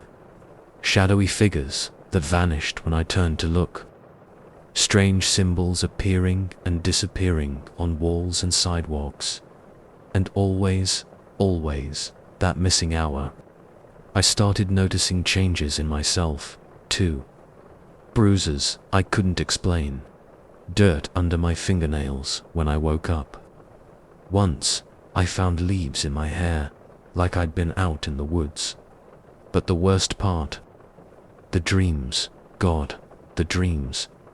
Flashes of impossible geometry, cityscapes that hurt to look at, all wrong angles and non-Euclidean architecture. How was this possible? A twig snapped in the forest behind me. I whirled around, heart in my throat. There, at the edge of the clearing, stood a figure. As it stepped into the light, I felt the world tilt sideways. It was me, not just someone who looked like me, but an exact copy, down to the clothes I was wearing. The other Jake smiled, but it wasn't a friendly expression. Told you couldn't run, he said, I said. Page 394, hurry, before they notice you know. I was at the library the moment it opened, making a beeline for the local history shelves. The book was right where the notes said it would be, a dusty old tome that looked like it hadn't been touched in years. Page 394 was blank. At least, it appeared that way at first glance. But as I tilted the book, I saw it, writing in some kind of strange, iridescent ink that only showed up at certain angles. The hour between 3 and 4 a.m. does not exist in Millhaven. It was removed in 1872 as part of the bargain. Do not attempt to reclaim it. The consequences are severe. My hands shook as I read the words over and over. The bargain removed. How does someone remove an hour from time itself? I was so engrossed, I didn't notice the librarian approaching until she was right behind me. Her hand clamped down on my shoulder, her grip unnaturally strong. "I'm afraid that book isn't for public viewing," she said, her voice oddly flat. "I'm going to have to ask you to leave now." I turned to look at her and felt my blood run cold. Her eyes, they weren't human. Too large, too dark, with way too many pupils. I ran out of the library, through the streets, not stopping until I was safely locked in my house. But even then, I couldn't shake the feeling that I was being watched. That night, as 2:59 a.m. approached, I made a decision. I wasn't going to just sit passively and let another hour of my life vanish. I was going to fight it. I focused all my willpower on staying conscious, on anchoring myself to this reality. The clock ticked over to 3 o'clock, and I felt it. A pull, like gravity, but wrong somehow. The world around me began to blur and shift. For a moment, just a fraction of a second, I saw something. A vast, impossible space filled with writhing shadows and eyes, so many eyes. Structures that defied physics, that made my brain hurt to look at them. And in the center of it all, a pulsing, otherworldly light. Then everything went black. I came to with a jolt, my alarm blaring. 7 a.m. But this time, something was different. My head was pounding, and there was a metallic taste in my mouth. And when I looked in the mirror, I nearly screamed. My eyes, they weren't mine anymore. Too large, too dark, with pupils that seemed to swirl and shift as I watched. On my nightstand, my phone buzzed with a text from an unknown number. "You shouldn't have done that. Sam, now you're one of us. See you tonight. All of us will." As I stare at the message, a part of me wants to run. To pack my bags and flee this cursed town. But a larger part is curious, excited even. Because now I know. I've seen what happens in that missing hour. And a voice in the back of my mind, a voice that doesn't quite sound like me anymore, whispers, "Isn't it beautiful?" Tonight, as 2:59 a.m. approaches, I won't fight it. I'll embrace it. And maybe, just maybe, I'll finally understand the bargain. After all, what's 1 hour of humanity compared to an eternity of impossible wonders? The clock ticks closer to 3 a.m., and I smile. My new eyes, with their swirling pupils, reflect the anticipation I feel. It's almost time. Story 20. I first noticed something was off about my new neighbor when I saw him watering his lawn at 3 a.m. By the time I realized the truth about Mr. Everly, it was far too late. Now, as I sit here watching him tend to his immaculate garden, I can't help but wonder how many bodies are really buried beneath those perfect roses. My name's Alex, and I moved into the quiet suburban neighborhood of Willow Creek 6 months ago. It was supposed to be a fresh start after my divorce, a place where I could focus on my writing and maybe, just maybe, finish that novel I'd been working on for years. At first, everything was normal. Well, as normal as you can get in a neighborhood where every lawn looks like it's been manicured with nail scissors and the HOA hands out fines if your mailbox is a shade too dark. Mr. Everly lived in the house directly across from mine. He was the first to welcome me to the neighborhood. showing up on my doorstep the day after I moved in with a plate of homemade cookies and that perfect plastered-on smile that seems to be a requirement for living in Willow Creek. "Welcome to the neighborhood," he'd said, his voice warm but his eyes cold somehow. "Empty. I'm sure you'll just love it here. We're all one big, happy family." I'd thanked him, taken the cookies, which were delicious, by the way, and thought nothing more of it. Just another overly friendly suburbanite, I figured. But then came that night, about a week after I'd moved in. Insomnia has always been my constant companion, so I was up late, working on my novel. I glanced out the window, seeking inspiration in the quiet, moonlit street. That's when I saw him, Mr. Everly, standing in his front yard with a garden hose, meticulously watering each plant. At 3 a.m, I blinked, rubbed my eyes, looked again. He was still there, moving with an eerie, fluid grace that seemed off somehow. Unnatural, as if sensing my gaze, he looked up. Our eyes met across the street, and he smiled, that same perfect, empty smile. He raised a hand in a friendly wave, then went right back to watering, as if there was nothing strange about gardening in the dead of night. I let the curtain fall back into place, my heart racing. It was weird, sure, but not exactly criminal. Maybe the guy just had trouble sleeping and liked to garden. To each their own, right? But that was just the beginning. Over the next few weeks, I started noticing other things. The way Mr. Everly's lawn was always perfect, no matter the weather. How his roses bloomed year-round, defying the seasons. The strange, sweet smell that sometimes wafted from his yard, cloying and just a bit off. And the noises. God, the noises. It started as just a faint scratching sound, barely audible. I'd hear it late at night, when the neighborhood was dead quiet. At first, I thought it was just tree branches scraping against my windows. But it grew louder, more insistent, and it always seemed to be coming from the direction of Mr. Everly's house. One night, unable to ignore it any longer, I peered out my window. What I saw made my blood run cold. Mr. Everly was in his garden again, but he wasn't watering this time. He was digging. The moonlight glinted off the blade of his shovel as he worked, his movements precise and methodical. And there, at the edge of the freshly dug hole, was something that moved in a way no plant should move. I must have made a sound, a gasp or a strangled cry, because Mr. Everly's head snapped up. Our eyes met, and this time there was no friendly wave, just that cold, empty smile. The next morning, the hole was gone. Mr. Everly's lawn was as perfect as ever, a new rosebush blooming where the disturbed earth had been.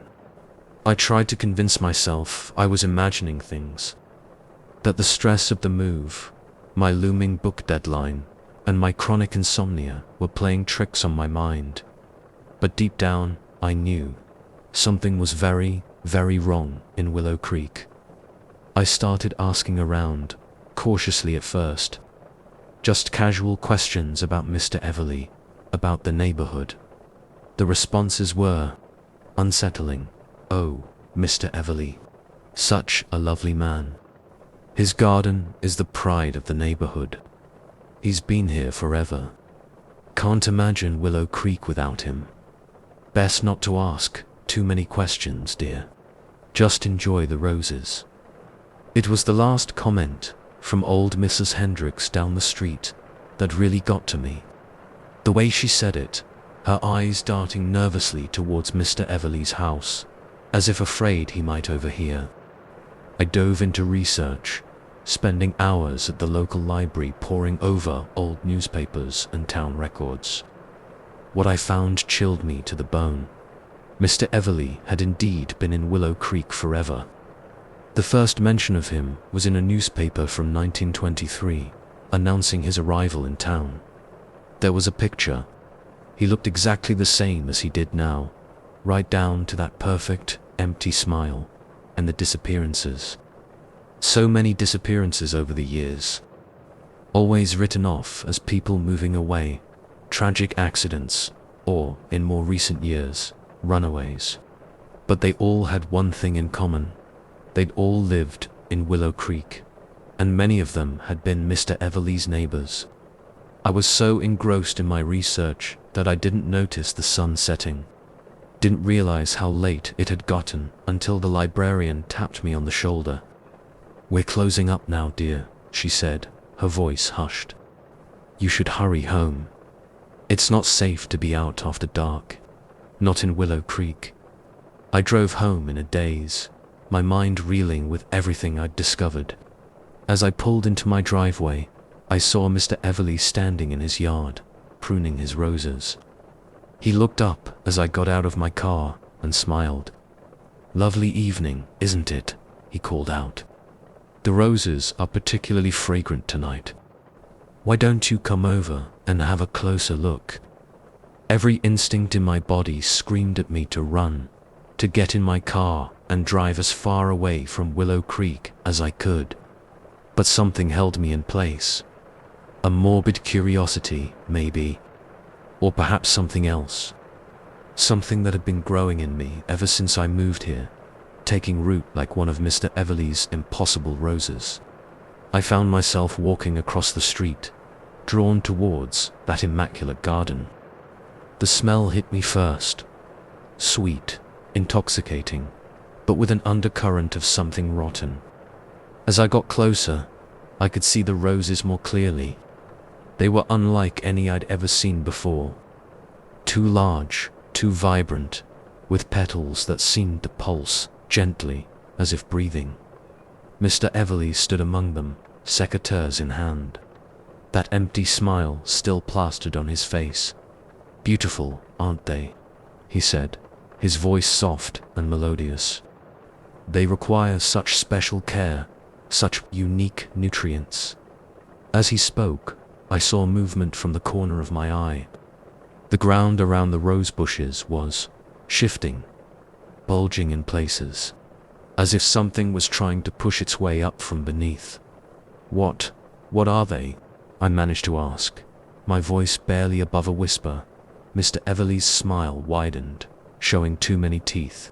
"They're the future, Alex. The next step in evolution. And they're always hungry for new material." I tried to back away, but my feet wouldn't move. The sweet scent of the roses was overwhelming now, making my head spin.